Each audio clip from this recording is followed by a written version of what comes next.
వసంత కాలంలో వర్తమానం మనం నేర్చుకున్నాం. లూకాసు వార్త 21వ అధ్యాయము 29వ వచనం మనం చదువుకుందాం.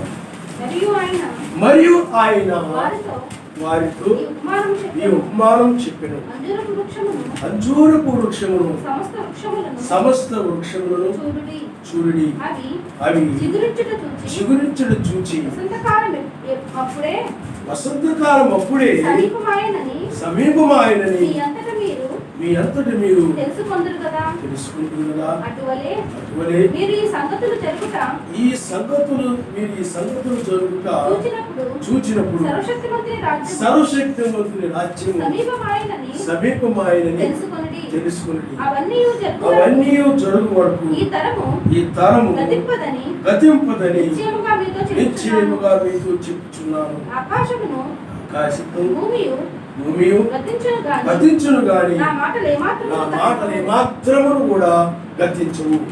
మీ హృదయములు ఒకవేళ తిండి వలన మత్తు వలన ఐక విచారములను మందముగా ఉన్నందున ఆ దినము అకస్మాత్తుగా మీ మీదకి ఉరి వచ్చినట్టు రాకుండా మీ విషయమై మీరు జాగ్రత్తగా నుండి ఆ దినము భూమి అందంతటా నివసించు వారందరి మీదకి అకస్మాత్తుగా వచ్చును.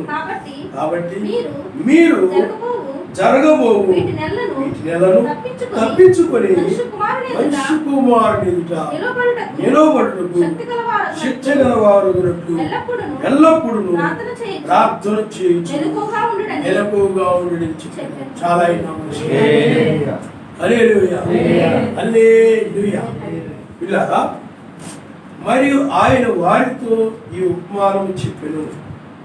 అంజూరపు వృక్షమును సమస్త వృక్షములను చూడి, అవి చిగురించుడు చూచినప్పుడు వసంతకాలం అప్పుడే సమీపమాయనని మీ అంతటి మీరు తెలుసుకుంది కదా.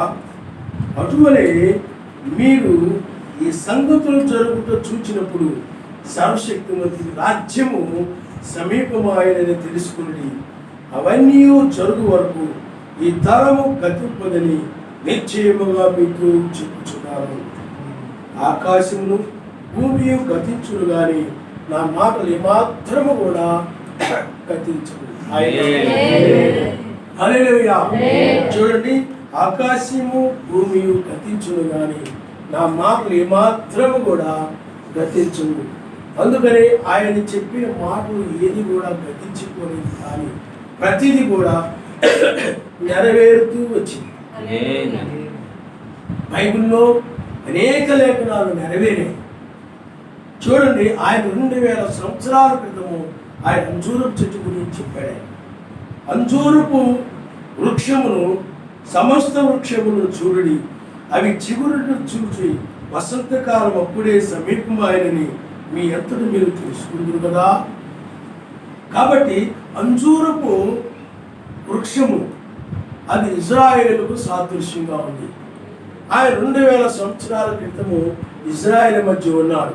అప్పుడు ఆ యొక్క ఇజ్రాయేల్ దేశము రోమీల చేతిలో ఉంది. అప్పుడు ఆయన ఆ ఇజ్రాయేల్ మధ్య ఆయన సంచరిస్తూ ఉన్నాడు. ఆ సంచరిస్తూ ఉన్న సమయంలో ఆయన ఇలా అనేక కార్యాలు చేశాడు, అనేక ఉపమానాలు చెప్పాడు. ఆ ఉపమానాలలో ఒక ఉపమానము ఈ యొక్క అంజూరపు చెట్టును గురించి ఉపమానం. ఆ అంజూరపు చెట్టు ఇజ్రాయేల్ సూచిస్తూ ఉంది. కానీ అప్పుడుకి ఇంకా వాళ్ళు ప్రపంచ నెలకి చెదరపట్టబడలేదు. మీకు అర్థమైందా?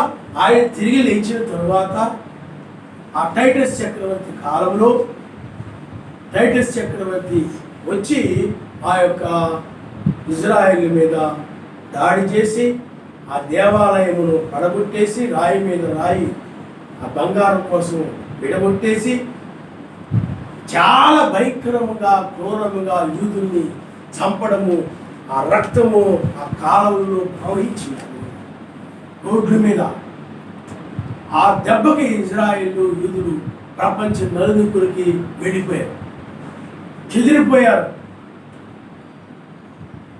చూడండి, ఆయన చెప్పినట్లుగానే మరలా ఇశ్రాయేలీయులు మరలా తిరిగి స్వదేశంలోకి వచ్చారు.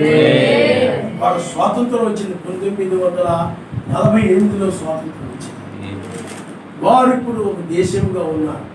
ఒక దావీదు నక్షత్రాన్ని ఎన్నుకున్నారు. వారు జాతీయ నక్షత్రముగా వాళ్ళు ఆ జెండా మీద ఆ దావీదు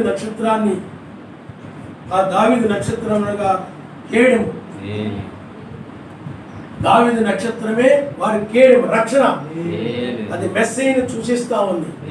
కానీ వాళ్ళు దాన్ని ఎరుగలేదు. అది దావీదు ఆ రోజుల్లో ఆ నక్షత్రాన్ని యుద్ధాలకు వెళ్ళేటప్పుడు ఉపయోగించేవారు, తీసుకుని వెళ్ళేవారు. ఆ యొక్క నక్షత్రము దావీదు నక్షత్రం అని పిలువబడతా ఉంది. 6 కోణాల నక్షత్రం దావీదు నక్షత్రం. అలాగే సైన్యాన్ని కలిగి ఉన్నారు. ఇప్పుడు మంచి టెక్నాలజీ. యూదులు కనుక మనం చూసినట్లయితే ప్రపంచంలో తెలివైన వారు ఎవరనంటే యూదులు. అందుకనే ఆ యొక్క గొప్ప అవార్డులు పొందిన వారిలో యూదులు ఉన్నారు. పెద్ద పెద్ద కంపెనీల్లో సీఈఓల కింద యూదులు పనిచేస్తూ ఉన్నారు. అలాగే ప్రపంచంలో ఆశ్చర్యపడే విధంగా వారి దేశము ఆ యొక్క రాళ్లతో ఇసుగుతూ ఉండేటువంటి ప్రాంతం అది. నీటి వసతి తక్కువగా ఉంటుంది అక్కడ. అయినప్పటికీ కూడా వాళ్ళు నీటిని పొదుపు చేసి చక్కగా కూరగాయలు పంటలు పండించడం, మంచి పాల దిగుబడి, అన్ని రకాలుగా కూడా వాళ్ళు అభివృద్ధి చెందుతారు. టెక్నాలజీలో కూడా వాళ్ళ దేశం చుట్టూ 13 కంట్రీస్ ఏమున్నాయి. అరబ్ కంట్రీస్ అవన్నీ కూడా శత్రువులే, అంటే చుట్టూరు శత్రువులే. అయినప్పటికీ కూడా వాళ్ళు ఆ విధంగా ఉంటున్నారంటే సర్వశక్తివంతుని యొక్క కరోనాకి మందులు మేము కనుగొన్నాము, మీరు ఇక మాస్కులు ధరించాల్సిన పని లేదని మొట్టమొదట ప్రకటించినటువంటి దేశం కూడా ఇజ్రాయెల్ దేశం. కాబట్టి పిల్లల ఎందుకు ఈ మాట చెప్తున్నానంటే వాళ్ళు ఇప్పుడు స్వదేశములకు చేరి ఉన్నారు, ఇంకా చేరుతా ఉన్నారు. అంటే అంజూరపు చెట్టు చిగురించి ఆయన ఎప్పుడో చెప్పాడు. ఆయన తెలుసు వీళ్ళు ప్రపంచంలో చెదరగొట్టబడతారని, మరలా తిరిగి చిగురిస్తారని ఆయన చెప్పినట్లుగానే మరలా జరిగింది. కాబట్టి ఆయన మాట ఏది కూడా తప్పిపోలేదు. ఆయన మాట ఏది కూడా తప్పిపోలేదు. ఆ మాట ఏది కూడా గతించలేదు. ఆయన చెప్పినది ప్రతిదీ కూడా నెరవేర్చబడింది.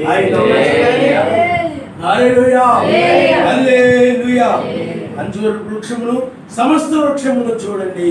అదే టైంలో కొన్ని దేశాలకు కూడా స్వాతంత్రం వచ్చింది.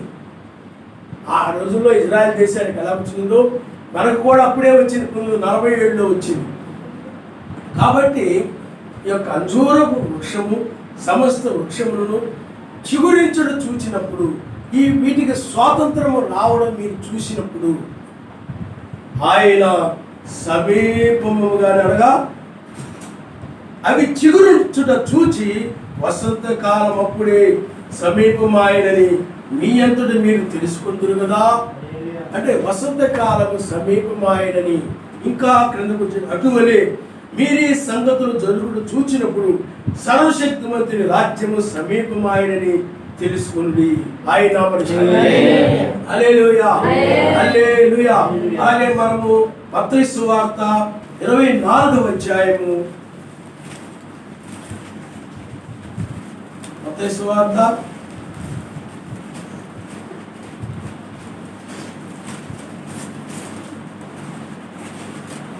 24వ అధ్యాయము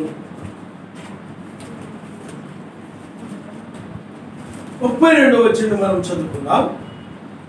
అంజూరపు చెట్టును చూసి ఒక ఉపమానము నేర్చుకుని, అంజూరపు కొమ్మ లేతదై చిగురించినప్పుడు ఆ వసంత కాలము సమీపముగా ఉన్నదని మీకు తెలియను.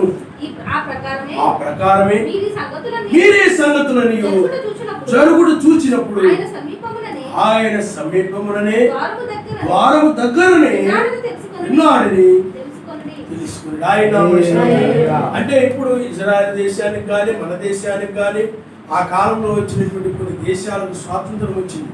ఆ సమయంలో ఆయన ఎక్కడున్నాడు చెప్పండి? ఆ స్వాతంత్రం వచ్చిన సమయంలో ద్వారము దగ్గరనే, సమీపమనే. అందుకని వసంతకాలం సమీపముగా ఉన్నదని మీకు బావుగా తెలియను, లేకపోతే మీకు తెలియను అంటున్నాడు ఆయన. కాబట్టి అప్పుడు ఎక్కడున్నాడు ఆయన? ద్వారము దగ్గరనే ఉన్నాడు, సమీపముగా ఉన్నాడు. అంటే రెండవ రాకడ సమీపముగా ఉన్నది. ఆ స్వాతంత్రం వచ్చినప్పుడు రెండవ రాకడ జరిగిపోలేదు, రెండవ రాకడ జరగలేదు. అంటే అది ఒక సూచన అన్నమాట. మనం అంటే రెండవ రాకడకు ముందుగా, ఆయన వచ్చే ముందుగా ఇజ్రాయేలు చిగురిస్తారు. అంజూరు వృక్షము చిగురిస్తుంది, సమస్త వృక్షాలు చిగురిస్తాయి. ఎందుకంటే బ్రిటిష్ వాళ్ళ యొక్క, రోమిల యొక్క దాసత్వంలో ఉన్నారు. వీళ్ళందరూ కూడా బానిసలుగా ఉన్నారు.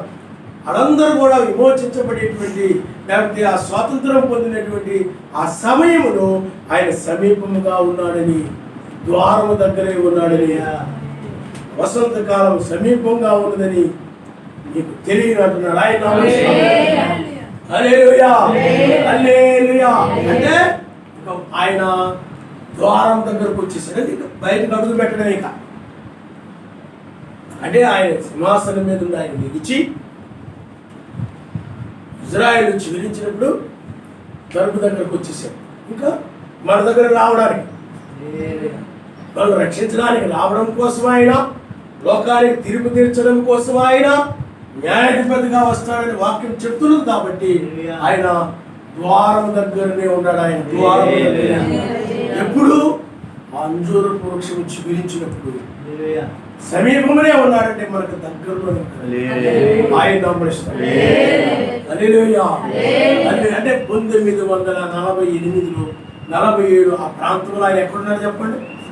సమీపముగా ఉన్నాడు, మనకి ద్వారం దగ్గరే ఉన్నాడు. అందుకనే ఇక్కడ సమీపముగా ఉన్నాడు, ద్వారము దగ్గర ఉన్నాడు అని ఉంది. ఈ యొక్క మత్తయి సువార్త 24వ అధ్యాయంలో మనం చూస్తున్నాం. కానీ ఇక్కడ లూకా సువార్త 21వ అధ్యాయంలో ఆయన రాజ్యము సమీపముగా ఉన్నది. ఆయన హల్లెలూయా, హల్లెలూయా.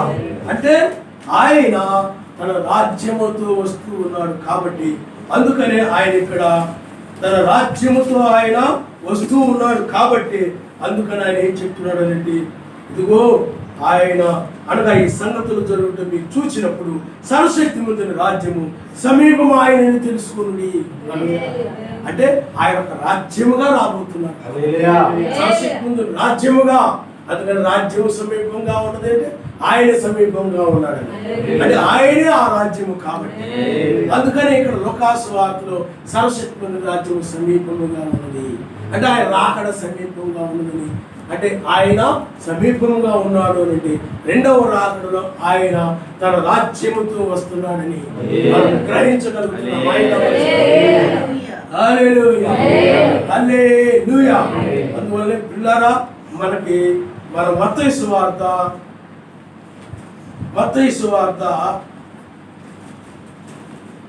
16వ అధ్యాయము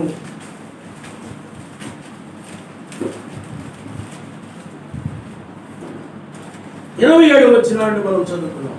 మనిషి కుమారుడు తన తండ్రి మహిమ గలవాడై తన దూతలతో కూడా రాబోచున్నాడు. అప్పుడు ఆయన ఎవరి క్రియలు చొప్పున వారికి పాలనిచ్చును. ఇక్కడ నిలుచున్న వారిలో కొందరు మనిషి కుమారుడు తన రాజ్యముతో వచ్చుట చూచు వరకు మరణమును రుచి చూడని నిశ్చయముగా మీకు చెప్పుచున్నాను. ఆయన పేతురు, యోహాను, యాకోబు ఉన్నారు. అందుకని ఆయన ఒక కొండ మీద తీసుకుని వెళ్ళి వాళ్ళ ఎదుట రూపాంతరం చెందాడు. వాళ్ళకి ఆయన రాజ్యాన్ని చూపించాడు. అందుకని ఆ రాజ్యం చూచాకే వాళ్ళు మరణించారు. ఆయన నమస్కారం. ఈ రెండవ రాకడ యొక్క దర్శనమును అనగా రెండవ రాకడ యొక్క ముందు యొక్క ప్రదర్శనని అనగా ఈ యొక్క అసలైన ప్రదర్శనని ముందుగా వాళ్ళ ఎదుట ప్రదర్శించాడు. ఆయన హల్లెలూయా. దాన్ని ముందు ప్రదర్శన అంటారు. ఆ పరిశుద్ధ పర్వతం మీద ఏం చేశాడు చెప్పండి? ఆయన రాజ్యంతో ఎలా వస్తాడో, తన రాజ్యంతో ఎలా వస్తాడో, అదే ఆ రాజ్యమే మహిమ. ఆ మహిమతో ఎలా వస్తాడో ఆయన పేతురుకి, యోహానుకి, యాకోబుకి ఆ పరిశుద్ధ పర్వతం మీద ఆయన చూయించాడు. ఆయన తన రాజ్యంతో వచ్చినప్పుడు ఎవరి క్రియలు చొప్పున వానికి ఫలమిచ్చునను. అంటే తన రాజ్యంతో వచ్చినప్పుడు, తన మహిమతో వచ్చినప్పుడు ఎవరి క్రియలు చొప్పున వానికి ఫలమిస్తాడని ఉంది. కాబట్టి పిల్లలు రెండవసారి ఆయన ఎందుకు వస్తున్నాడు చెప్పండి? ఎవరి క్రియలు చొప్పున వానికి పాల్గొనడానికి ఆయన వస్తున్నాడు. అంతేగాని నీకు ఏదో మరలా నీకోసం ఏదో ప్రాణం పెట్టడానికి కాదు. న్యాయాధిపతిగా ఆయన వస్తున్నాడు.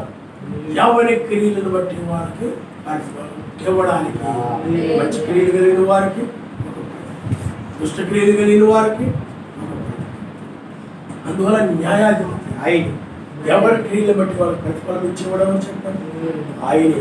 అందుకనే పిల్లల ఆ న్యాయాధిపతి ఆయన సమీపములనే ద్వారము దగ్గరనే ఉన్నాడని. కాబట్టి పేతురు, యోహాను, యాకోబు ఆయన తన రాజ్యముతో రావడాన్ని వాళ్ళు దర్శనముగా చూశారు. దాన్ని ప్రధానంగా ఏం చెప్పారంటే ముందు ప్రదర్శన అని చెప్పాడు. అలాంటి ప్రదర్శనే 1963లో ఆ సన్సెట్ పర్వతం మీద జరిగింది. అందుకని అలాంటి ప్రదర్శనే అని చెప్పాడు ఆయన. అందుకనే నన్నాంగార పరిచర్యలో మొదటి రాకడలో ఏమి జరిగాయో అవే జరిగాయి. మొదటి రాకడలో స్వస్థతలు జరిగాయి, మెస్సీ పరిచర్య, నన్నాంగార పరిచర్య కూడా జరిగాయి. అలాగే మొదటి రాకడలో ఉదయ రహస్యాలు బయలుపరచబడడం జరిగింది. నన్నాంగార పరిచర్యలో కూడా ఉదయ రహస్యాలు బయలుపరచబడడం జరిగింది. అలాగే మర్మాలు బయలుపరచబడ్డాయి మొదటి రాకడ. అలాగే 7వ దూత కాలంలో నన్నాంగార పరిచర్యలో కూడా మర్మాలు బయలుపరచబడ్డాయి. మొదటి రాకడలో ఆ పరిశుద్ధ పర్వతం మీద ఆయన దర్శనమిచ్చాడు. అంటే ఆ యొక్క రెండవ రాకడ యొక్క దర్శనాన్ని ప్రదర్శించాడు. సేమ్ నన్నాంగార పరిచర్యలో కూడా సంస్కృత పర్వతం మీద రెండవ రాకడ యొక్క దర్శనాన్ని ప్రదర్శించాడు. దర్శనం అది, దర్శనం వేరు, రాకడ. అయితే ఆ రోజుల్లో ఆ దర్శనము అంటే ఆ పరిశుద్ధ పర్వతం మీద ఆ దర్శనము జరిగినప్పుడు పేతురు, యోహాను, యాకోబు ఆ దర్శనాన్ని చూసి ఇదే రెండవ రాకడ, ఇప్పుడు మా ద్వారా రెండవ రాకడ జరుగుతుంది, ఇదే వధువు రాకడ అని పేతురు, యోహాను, యాకోబు చెప్పరా? మరి అదే దర్శనం సన్సెట్ పర్వతం మీద జరిగినప్పుడు అదే అని నన్నాంగారు చెప్పినప్పుడు, మరి పేతురు, యోహాను, యాకోబు చెప్పినప్పుడు అదే రెండవ రాకడని చెప్పినప్పుడు మరి పనికిమాలినోళ్ళు, వధువు సంఘాలను, ఈ బోధకులు మరి వీళ్ళు చెప్తున్నారు, వీళ్ళు తప్పుడు బోధకులే కదా. మరి పేతురు, యోహాను, యాకోబు చెప్పినప్పుడు వీళ్ళు కూడా చెప్పకుండా ఉండాలి. వాళ్ళు రెండవ రాకడని చెప్పలేదు. ఆ మేఘాలు చూసి వీళ్ళు కల్పించేశారు రెండవ రాకడ. నన్నాంగారు అని చెప్పారండి, అది దర్శనము. ఆ దర్శనముల గురించి అది ఆయన రాకడలోనే బయలుపరచబడదు తప్ప 7వ ముద్ర ఇప్పుడు ఇవ్వబడదని చెప్పాడు. అది నాకు మరుగు చేయబడింది, దాన్ని ఇప్పుడు నేను చెప్పకూడదు, నువ్వు చెప్పొద్దని సర్వశక్తిమంతుడు నాకు అనుమతి ఇవ్వలేదు, కాబట్టి నేను దాన్ని చెప్పడానికి వీల్లేదు అని చెప్పాడు. కానీ ఇంకేం చేశాడంటే 7వ ముద్ర పోయింది, రాకడ జరిగిపోయింది అని కల్పించారు. నీచురుడు వచ్చేసాడు. పనికి మాలినోళ్ళకి లేఖనాలు అపార్థం చేసుకుని ఏదో ఒకటి బోధించేసి సత్యం బోధిస్తున్నాం, మాకు మర్మాలు బయలుపరచబడిపోతున్నాయి, మాకు వాక్యం అర్థమైపోతుంది అని భ్రమపడుతున్నారు. పిల్లారా, బైబిల్లో ఎక్కడైనా కానీ ఆయన సూర్యోదయమును వస్తాడని ఒక్క లేఖనము కూడా బైబిల్ రెండవసారి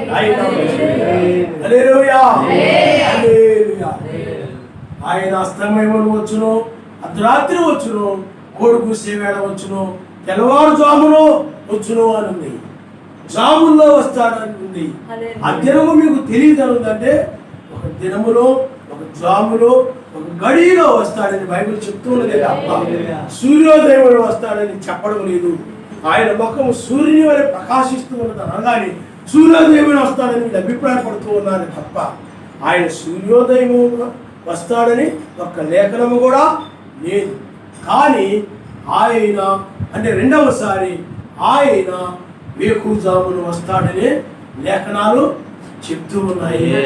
కాబట్టి పిల్లరా, ఆయన రెండవసారి వచ్చేటప్పుడు ఆ వేకువజామున ఆ బలిష్ఠుడు దూత యొక్క ముఖము అది సూర్యుని వలె ప్రకాశిస్తుంది. అది వేకువ నక్షత్రం అనగా మెస్సియే కాబట్టి, వేకువ దూత అనగా బలిష్ఠుడు దూతే కాబట్టి ఆ వేకువ నక్షత్రం యొక్క ఆయన నక్షత్రం అనగా దూత.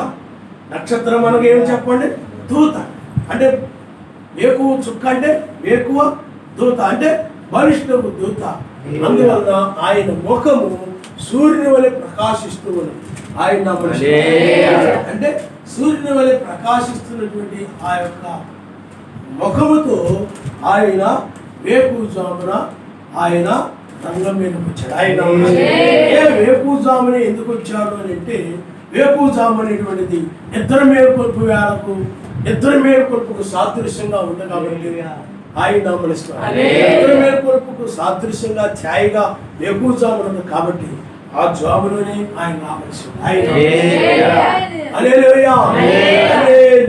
కాబట్టి ఓ ఆయన 1993లో ఇదిగో త్వరగా వచ్చుచున్నాను ఆయన తూర్పున నక్షత్రము కనబడి చెప్పడము చాలాసార్లు ఆ కళ గురించి మీకు చెప్పడం జరిగింది. ప్రపంచ దురాత్మలు విడబడము చూపించబడి అంటే ఏ క్రైస్తవ కుటుంబములకు చెందదు, బైబిల్ గురించి తెలియనటువంటి, ఏ క్రైస్తవులతో సహవాసం లేనటువంటి, ఏ సంఘానికి వెళ్ళనటువంటి, ఏమి తెలియనటువంటి ఒక వ్యక్తికి ఆయన దాన్ని చూపించడం అనేటువంటిది అది ఆయన ద్వారా జరిగింది.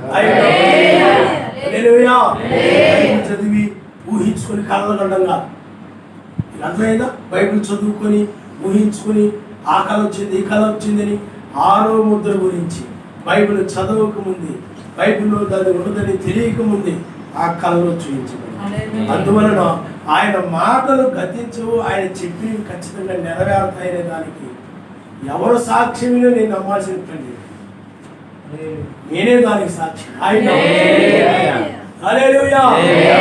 వర్తమానమే దానికి సాక్షి, బయలుపాటే దానికి సాక్షి. ఆయన సూచికలు మాత్కారాలు వీటిని బట్టి కాదు, బయలుపాటుని బట్టి మనం నమ్ముతున్నాం. అందుకనే అబ్రహాము గారు ఆ బయలుపాటును కలిగి ఉన్నాడు. అందుకనే ఈ బంధువులు నీ వారు విడిచి వెళ్ళమన్నప్పుడు అప్పుడు అబ్రహాము గారు ఏం చేశాడు చెప్పండి? బయలుపాటును బట్టి వెళ్ళాడు. అంతేగాని అద్భుతం చేస్తే, సుసుక్రియ చేస్తే, మాత్కార్యం చేస్తే అప్పుడు నేను నమ్ముతాను, అప్పుడు నేను దాన్ని బట్టి నేను బయలుదేరుతాను అని అనలేదు ఆయన. అర్థమైందా? అబ్రహాము అనేటువంటి ఆయన బయలుపాటు కలిగిన వ్యక్తి, ప్రత్యక్షత కలిగిన వాడు. అందుకని ఆ స్వరం ఎవరిదో, ఆ మాట ఎవరిదో, అతడు గొర్రె పిల్ల కాబట్టి, అతడు గొర్రె కాబట్టి ఆ స్వరాన్ని ఎరిగాడు కాబట్టి, ఆ స్వరమును గుర్తించాడు కాబట్టి ఆ స్వరమును వెంబడించాడు ఆయన. అబ్రహాము ప్రత్యక్షత కలిగిన ఆయన ఆ యొక్క స్వరాన్ని శ్రద్ధగా వినేవాడు.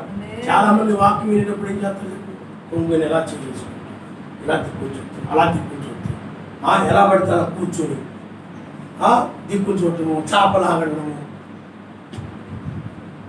లేదా పురుగు పాటలు పడడము, ముక్కు గీరుకుంటూ ఉండడము, తల గీరుకుంటూ ఉండడము, అటు వంగడము, ఇటు వంగడము, మెసలడము. వాక్యం వినేటప్పుడు మనం శ్రద్ధగా వినాలి. ఏదైనా పొరపాటు మాట్లాడేది పొరపాటు జరగ కదిలిపోవడము, ఊగిపోవడము, ఇలా వాక్యాన్ని మనం చాలా భయముతో వినాలి. అబ్రహాము గారు కానీ ఆ స్వరమును చాలా జాగ్రత్తగా విన్నవాడు ఆయన. హల్లెలూయా. దాని వెంటనే నెరవేర్చినవాడు.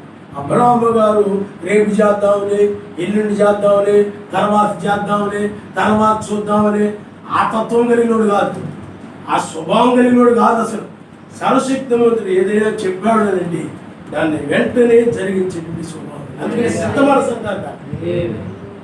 ఆ చెప్పులు, సిద్ధ మనసు అనేటువంటి ఆ చెప్పులని ధరించుకొని ఉండేటువంటి వాడు అనమాట అబ్రహాము గారు.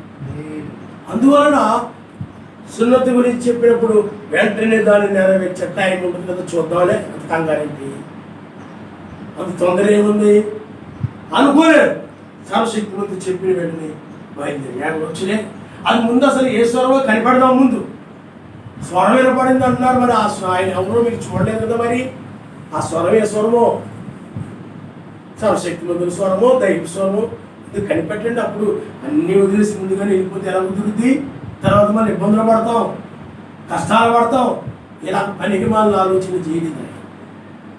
అలాంటి చేయకుండా విశ్వాసంతో అది సర్వశక్తిమంతుల స్వరమే అని నమ్మి బయలుదేరాడు ఆయన. హల్లెలూయా, హల్లెలూయా. కాబట్టి పిల్లారా, ఆ యొక్క స్వరం ఇదిగో నేను త్వరగా వచ్చున్నాననే స్వరం, అది ప్రకటన గ్రంథము 22వ అధ్యాయము 10-16 దాన్ని మనం చూడగలుగుతాం. 10-16 ఇదిగో నేను త్వరగా వస్తున్నాను, వాని క్రియలు చొప్పున, అనగా ఎవరి క్రియలు చొప్పున వారికి ప్రతిఫలం ఇవ్వడానికి నేను వస్తున్నానని చెప్పాను. అన్యాయం చేయవాడిని అన్యాయం చేయండి, అపిత్రుడైన వాడిని అపిత్రుడిగా ఉండని, ఎవరి క్రియలు చొప్పున వారికి నేను ప్రతిఫలం ఇస్తాను. ఇప్పుడు ఆయన రంగం మీద ఆ విధంగా వచ్చాడు. 1995లో ఉరుముతూ ఆయన వచ్చి ఆయన ఎక్కడున్నాడు చెప్పండి? సమీపముగా ఉండడము కాదు, ద్వారము దగ్గరే ఉండడం కాదు. 1948లో ద్వారము దగ్గర ఉన్నాడు, సమీపములో ఉన్నాడు. ఇప్పుడైనట్లయితే 1995లో ఆయన దిగి వచ్చాడు. 1948లో ద్వారం దగ్గర ఉన్నాడు. ఇప్పుడైనట్లయితే మన మధ్య ఉన్నాడు ఆయన. హల్లెలూయా. రెండవసారి చూడండి, మొదటిసారి శరీర సంబంధం ఇశ్రాయేలు వద్దకి, అంటే ఇస్సాకుకు జన్మించిన ఇశ్రాయేలు వద్దకు వెళ్ళాడు ఆయన. రెండవసారి ఆత్మ సంబంధమైన ఇశ్రాయేలు దగ్గరికి ఆయన. హల్లెలూయా. అన్ని జనుల యొద్దకి కాదు, అన్ని జనుల యొద్దకి ఆయన ఎప్పుడూ వెళ్ళలేదు. 2000 సంవత్సరాలు కాదు. ఆయన యొక్క దూతలు వెళ్ళారు, 5 రకాల పరిచయంలో ఉన్నటువంటి వారు వెళ్ళారు, వాడు ప్రకటించారు. అందుకని మొదటి రాకడా ఇజ్రాయేల్ మధ్య జరిగింది, రెండవ రాకడా ఆత్మ సంబంధమైన ఇజ్రాయేల్. ఆ నామమును బాప్తిజం పొందిన వారి, పరిశుద్ధాత్మ కలిగిన వారి ఆత్మ సంబంధం ఇజ్రాయేల్. వాళ్ళు మాత్రమే రెండవ రాకడం చూస్తారు తప్ప అందరికీ కాదు. అందువలన ఈ చివరి సమయంలో, ఈ చివరి టైంలో మానమానగా 2000 సంవత్సరాల ముగింపులో ఆయన రంగం మీద కనుక 1995 2000 సంవత్సరాల ముగింపు సమయంలో 1995లో ఆయన కిందకు వచ్చాడు. ఆయన ప్రపంచాన్ని దురాత్మ వదిలిపెట్టేసి, అన్యాయం చేయవాడిని ఇక్కడ అన్యాయం చేయి, అపిత్రుడిని ఇంకా అపిత్రుడుగా ఉండలేదు. ఇంకా అందుకని ఎప్పుడు లేనంతగా ఈనాడు ప్రపంచం పాడైపోయింది, చెడిపోయింది. స్త్రీలు పాడైపోయారు, పిల్లలు పాడైపోయారు, పురుషులు పాడైపోయారు, తల్లిదండ్రులు పాడైపోయారు. ఎక్కడ అందరూ కూడా పాడైపోయి చెడిపోయినటువంటి కాలాన్ని మనం చూస్తా ఉన్నాం. మొత్తం కూడా ఏమైపోయి చెప్పండి, చెడిపోయింది. ఆ లోకాలను ఎలాగైతే ఆ యొక్క ప్రజలు తమ మార్గాన్ని చెరిపివేసుకున్నారో, ఇప్పుడు కూడా అందరూ కూడా ప్రజలు తమ మార్గాన్ని చెరిపివేసుకున్నారు. ప్రపంచం అంతా కూడా చెడిపోయింది, పాడైపోయింది. అందుకని ఎక్కడ చూసినా అపవిత్రతే, అపవిత్రమైనటువంటి మనుషులే, అపవిత్రమైన ఆలోచనలే, అపవిత్రమైనటువంటి క్రియలే, అపవిత్రమైన వస్త్రధారణే, అపవిత్రముగా నడవడం, అపవిత్రంగా బూతులు మాటలు, ఇదంతా కూడా అన్యాయం పెరిగిపోయింది. ఎక్కడ చూసినా అన్యాయం. నువ్వు ఏ ఆఫీస్కి వెళ్ళినా అన్యాయం, లంచాలి, మోసాలి, ఇవన్నీ కూడా మనం చూస్తాము. అక్రమము పెరిగిపోయింది, అక్రమ సంబంధాలు పెరిగిపోయాయి. ఎక్కడ చూసినా ప్రతిదీ కూడా మోసమే. దినాలు జనులు, ఆ పట్టణాల జనులు తినడం, త్రాగడం, అమ్మడం, కొనుక్కోవడం, కట్టుకోవడం, నాటుకోవడం, అదే ఆలోచన. ఏమి తిందామా. వెళ్తా ఉంటే ఏదైనా బట్టి కొట్టు కనపడితే తినేది, ఇంకా కొంత దూరం పోతే ఇంకేదైనా కోట కనపడితే తినేది, ఇంకేదైనా కనపడితే కొనుక్కొని తినేది. తిండిపోతు లోకవి, తిండిపోతులు తినడం, త్రాగడం. ఎక్కడ చూసినా త్రాగడమే. పిల్లల దగ్గర నుండి పెద్దోళ్ళ వరకు కూడా త్రాగుబోతులుగా తినడం, త్రాగడం, అమ్ముకోవడం. దాన ధర్మాలు పోయాయి, తగ్గాయి. ఎవరో ఒకరు. కానీ ఇప్పుడు అంతా కూడా ఏమైపోయింది చెప్పండి, అయినా స్వార్థముతో అమ్ముకోవడమే. ఇంతకుముందు దొడ్లో ఏదన్నా చెట్టు కాయలు కాసిందనుకోండి, ఎవరికైనా ఇచ్చేవారు. ఇప్పుడు ఏం చేస్తారో చెప్పండి, అమ్ముకుంటున్నారు. పొలంలో ఏదైనా మామిడి చెట్టు ఉంటుంది, కాయలు కాస్తే ఆ పక్కన బంధువులకి తలా పంపించి ఇప్పుడు ఏంటైతే అన్వేషిస్తున్నారు. డబ్బు, ధన వ్యామోహం పెరిగిపోయింది. ఎక్కడ చూసినా తినడం, త్రాగడం, అమ్మడం, కొనుక్కోవడమే. ప్రతి ఒక్కరు కూడా కొనుక్కోవాలని ఆలోచన. వస్తువులు విపరీతంగా పెరిగిపోయాయి, వస్తువులు విపరీతంగా ఉత్పత్తి అవుతూ ఉన్నాయి, పరిశ్రమలు పెరిగిపోతూ ఉన్నాయి, టెక్నాలజీ పెరిగిపోయింది. కనబడిన వాటినల్లా కూడా అవసరం లేకపోయినా కొనుక్కోవాలి, అది కొనుక్కోవాలి, ఇది కొనుక్కోవాలి. మా వాళ్ళింటికి వెళ్ళినప్పుడు అది ఉంది కాబట్టి మా ఇంట్లో కూడా ఇది ఉండాలి. ఈ విధంగా కొనుక్కోవడం ఎక్కువైపోయింది. అమ్ముకోవడం, కొనుక్కోవడం, కట్టుకోవడం. ఎక్కడ చూసిన అవసరం లేకపోయినా కొనేసుకుంటున్నారు, అవసరం లేకపోయినా కట్టేసుకుంటున్నారు. ఏమండి, ఎక్కడ చూసినా మీరు చూడండి, కట్టడమే కనపడతాం. ఎక్కడ చూసినా ఖాళీ స్థలాలు కనబట్టలేదు. ఖాళీ స్థలం ఉందంటే ఇలా ఎప్పుడు కడతారా కొనేసించాం కదా, ఊరుకుంటే ఏం బాగుంటుంది, దాన్ని కట్టాలి అదే ఆలోచన. ప్రపంచం అంతా, మన దేశమే కాదు, అన్ని దేశాలు ఆ విధంగా ఉన్నాయి. ప్రతిదీ కూడా చెడిపోయింది. అందుకనే ఒకరు ముగ్గురేసి భార్యలు, ముగ్గురేసి భర్తలు, ఈ విధంగా పెళ్ళిళ్ళు, ఇద్దరు ముగ్గురు పెళ్ళిళ్ళు చేసేసుకోండి. ఇవన్నీ కూడా ఏమైపోయినాయి చెప్పండి, ప్రపంచం అంతా కూడా వాడైపోయింది. లోతు దినాల్లో అయినట్లయితే అక్కడ పురుషులు పెళ్లి చేసుకునేవారు. పురుషులతో అక్రమ సంబంధాలు లేకుండా పురుషులు. అందుకనే దూతలు వచ్చినప్పుడు కూడా ఆ విధంగా ఆ వారితో కూడడం కోసమై ఆ దాడి చేశారు. అంతగా అక్కడ ఆ విధమైనటువంటి పాపం అక్కడ ఆ యొక్క సొదొమ గొమొర్రాలో ఉంది. ఆ యొక్క దూతలు అనగా పురుషులు వాళ్ళ మీద దాడి చేసి ఆ పాపం చేయడానికి ఆ విధంగా ప్రేరేపించబడ్డారు. వాడు ఆ రకమైన ఆత్మ పనిచేయాలి. ఈనాడు కూడా అలాంటి పెళ్ళిళ్ళు, అలాగా అక్రమైనటువంటి స్త్రీ పురుషులు ఈ విధంగా పెళ్లిళ్ళు చేసుకోవడం, అక్రమైనటువంటి ఈ యొక్క సెక్సువల్ సంబంధాలు ఇవన్నీ కలిగి ఉండడము విపరీతంగా పెరిగిపోయాయి. ఎందుకంటే ఇదంతా కూడా నాశనానికి దగ్గరకు వచ్చేసింది. అందుకనే అలాంటి దురాత్మకమైన ప్రపంచాన్ని వదిలిపెట్టేసేది. అందుకనే అక్రమాలు, అన్యాయములు, వ్యభిచారములు, చెడుతనాలు ఎప్పుడు లేనంతగా పెరిగిపోయాయి. మనుషుల్లో ఎక్కడ ప్రేమ, జాలి, కనికరము కనబడకుండా గర్వము, అసూయలే. నువ్వు ఎక్కడైనా పని చేస్తుంటే అక్కడ పెద్దోడు అసూయ పడి కనపడతా ఉంటాడు, కుళ్ళుకునేవాడు కనపడతా ఉంటాడు. ఎవరితోనైనా మాట్లాడితే, ఎవరి గురించి పేరెత్తితే, మంచిగా మాట్లాడితే తట్టుకోలేడు, గుర్రమని వెళ్ళిపోతాడు, తట్టుకోలేడు. సహోదరుడే కదా, సహోదరుడి గురించి మంచిగా మాట్లాడితే మంచిదే కదా. నీకు సహోదర ప్రేమ లేదు కాబట్టి సహోదరుడి గురించి ఏదైనా మంచిగా మాట్లాడితే నువ్వు తట్టుకోలేవు. నాకంటే మంచిగా ఇంకోటి మాట్లాడితే నువ్వు తట్టుకోలేవు, నీకంటే మంచిగా ఇంకోటి మాట్లాడితే తట్టుకోలేవు. ఎందుకని ఈ విధమైన ఆత్మ ప్రపంచంలో పనిచేస్తూ ఉంది. ఎక్కడ చూసినా అసూయ, ద్వేషము, క్రోధము, కక్ష ఇవన్నీ ఎక్కడికక్కడ పెరిగిపోయాయి. ప్రపంచం యొక్క నాశనానికి దగ్గరకు వచ్చేసింది. ఆయన నాశనం చేయాలని నిర్ణయించుకున్నాడు అనుకుని ప్రపంచాన్ని ఆయన ఏం చేశాడు చెప్పండి, దురాత్మకి వదిలిపెట్టేశాడు. అందుకని మనుషులు శరీరానికి ప్రాముఖ్యతనిస్తున్నారు.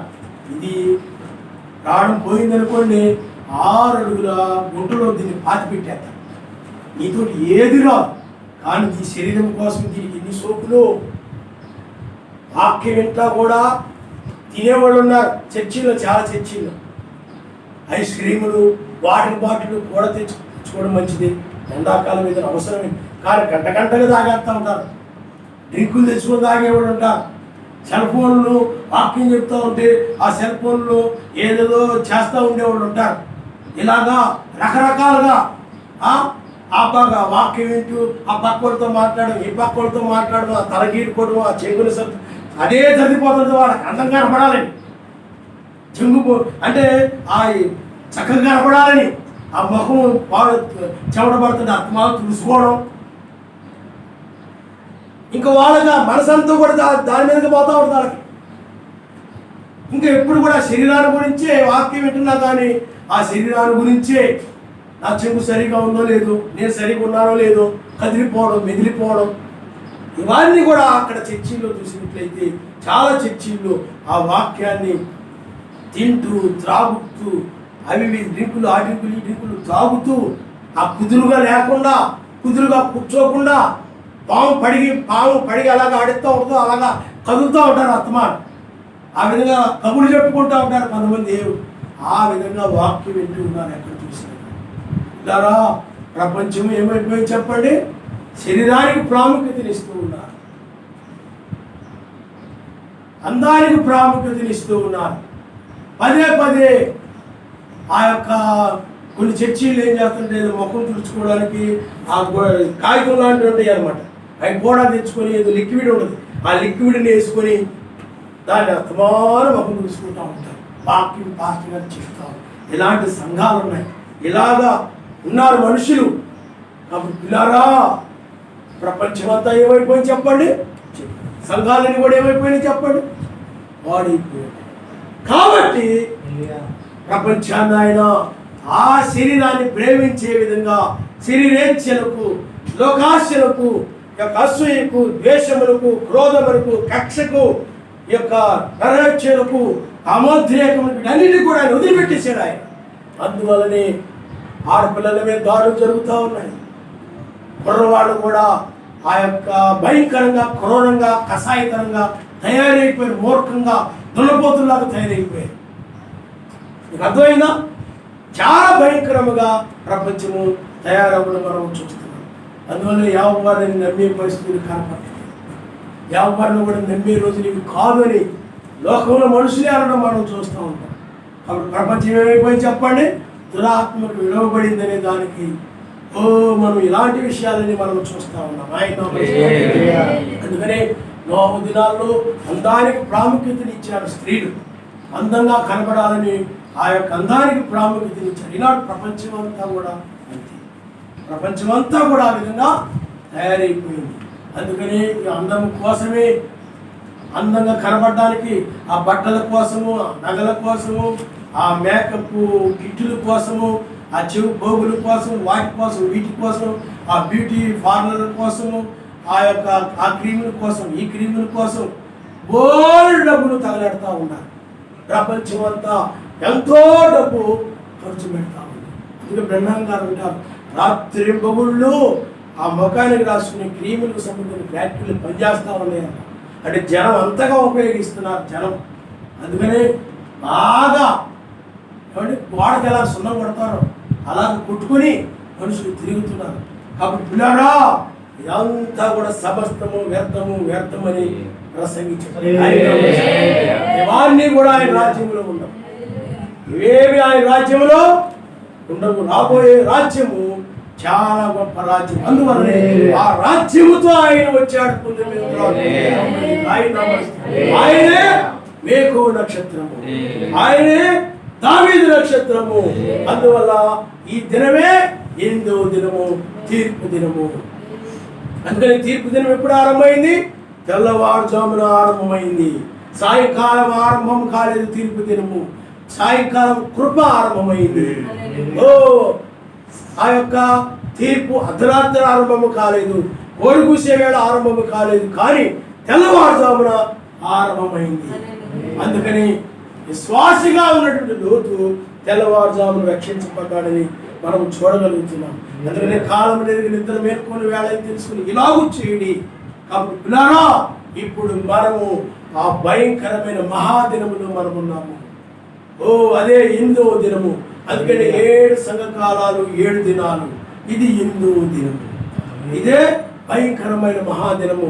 అందుకని భయంకరమైన మహాదినము రాకములకు ప్రవక్తకి ఏలియాను పంపుతుందని ఆయన వాగ్దానం చేశాడు. అందుకని ఈ దినానికి ముందు రెండంగా రావడము, అనగా 7వ దూత రావడము మనం చూస్తున్నాం.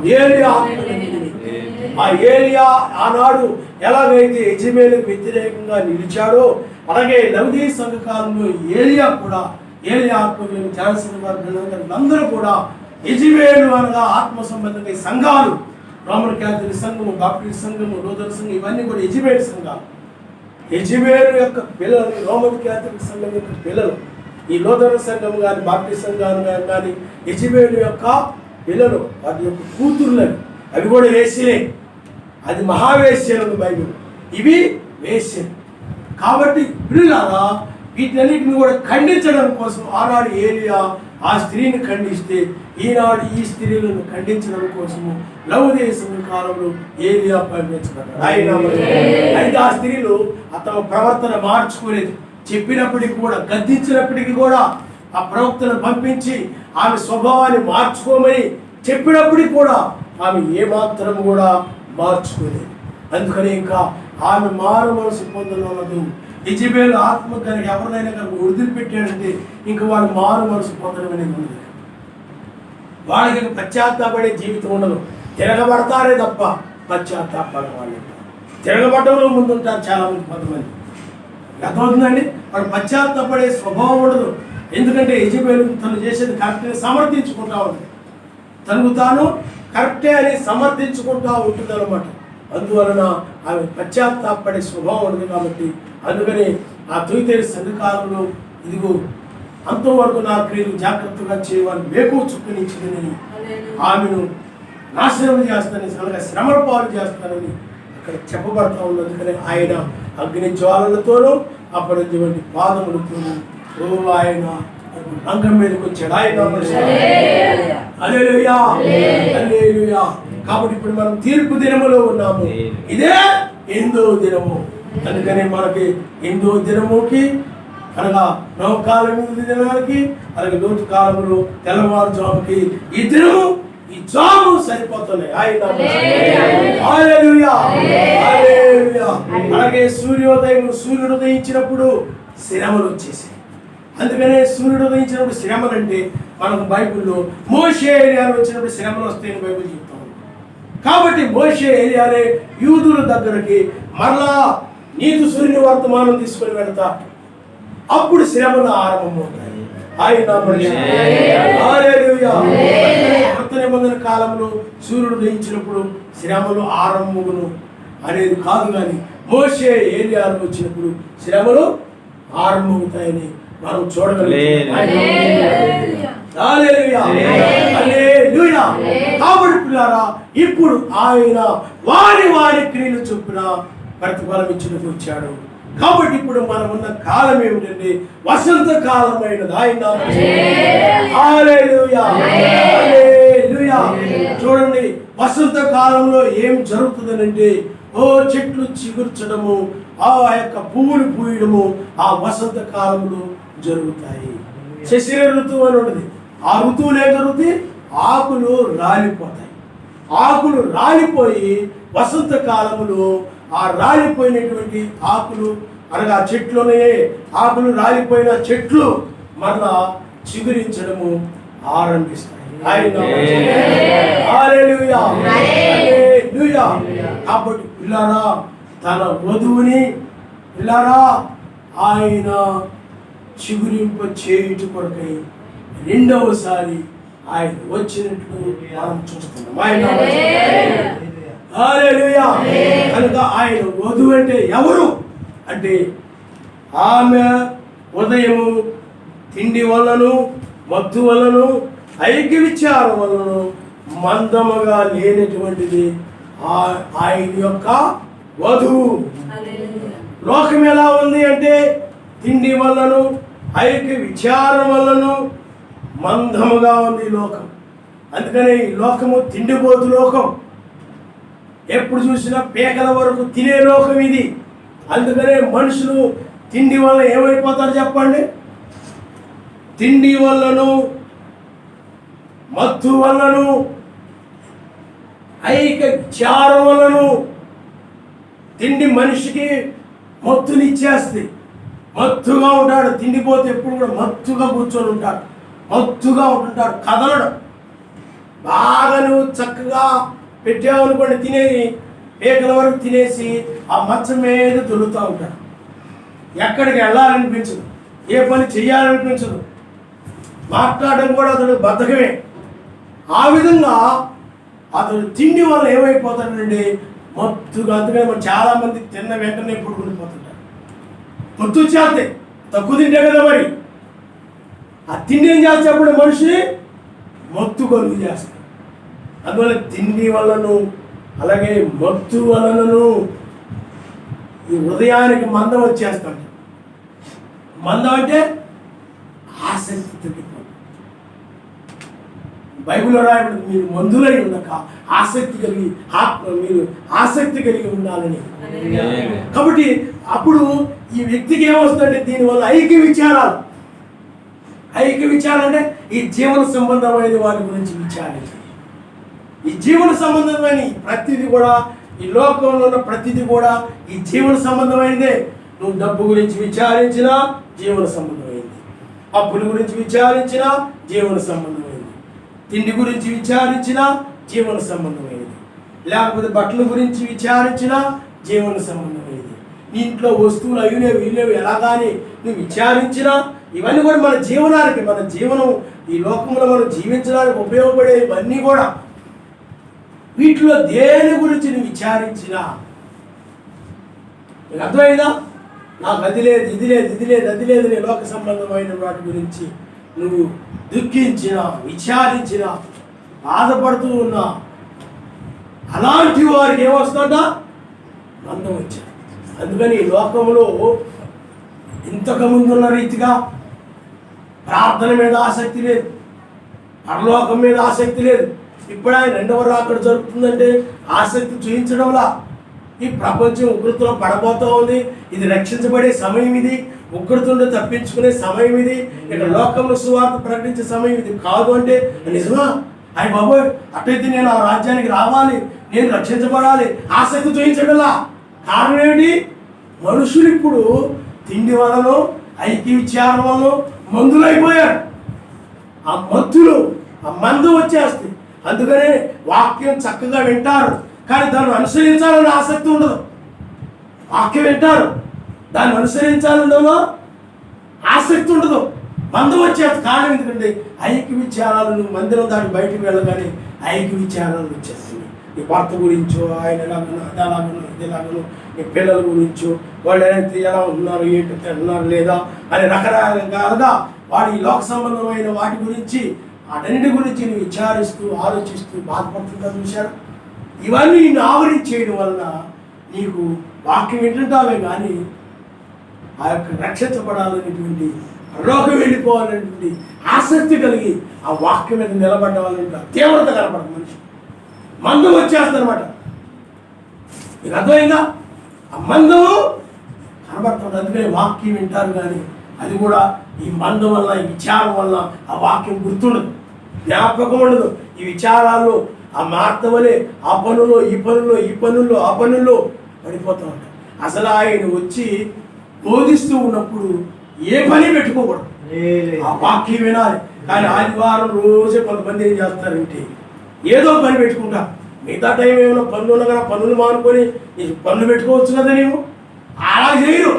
ఆదివారం రోజు ఏం చేస్తారు చెప్పండి? మిగతా రోజు చక్కగా ఏదో పనులకి వెళ్ళిపోతారు. కానీ ఆదివారం రోజు చక్కగా ఆదివారం ఆరాధన మానేసి ఏవో పనులు పెట్టుకుంటా ఉంటారు. అది మార్త ఆ విధంగా చేసింది. మార్త ఆ విధంగా చేసింది. అప్పుడు ఆ మార్త అక్కడ మరియా వాక్యం వింటా ఉంటే ఆ మార్త ఏం చేసిందంటే ఆ పూజ దొరుకుతూ ఉంది, ఆ మంచాలు చదువుతూ ఉంది, అవి చేస్తాం, ఇవి చేస్తాం. ఏం ఆయన బోధించకుండా ఉన్న సమయంలో నువ్వు చేసుకోవచ్చు కదా. కానీ అదే టైంలో చదువుతా ఉంది. ఆ గిన్నె దొరుకుతుంది, ఈ గిన్నె దొరుకుతుంది, డబ్బా డబ్బా సౌండ్లు చేస్తుంది, ఆ కుళాయి పడుతుంది, ఈ కుళాయి పడుతుంది, ఏమో చేస్తా ఉంది. ఇంకా అనుకుంటుంది నేను వాక్యం విలువ తెలిస్తే కదా నేను ఇంత శ్రమ పడుతున్నాను, ఉదయం నుండి సాయంత్రం దాకా శ్రమ పడిపోతూ ఉన్నాను, ఆ పరుపులు ఎత్తలేకపోతున్నాను, మంచాలు ఎత్తలేకపోతున్నాను, అన్నీ నేనే చేసుకోలేకపోతున్నాను, నేను ఎంత బాధపడుతున్నాను, ఎంత శ్రమ పడుతున్నాను, అసలు ఎంత కష్టపడి ఎంత పని చేస్తున్నాను.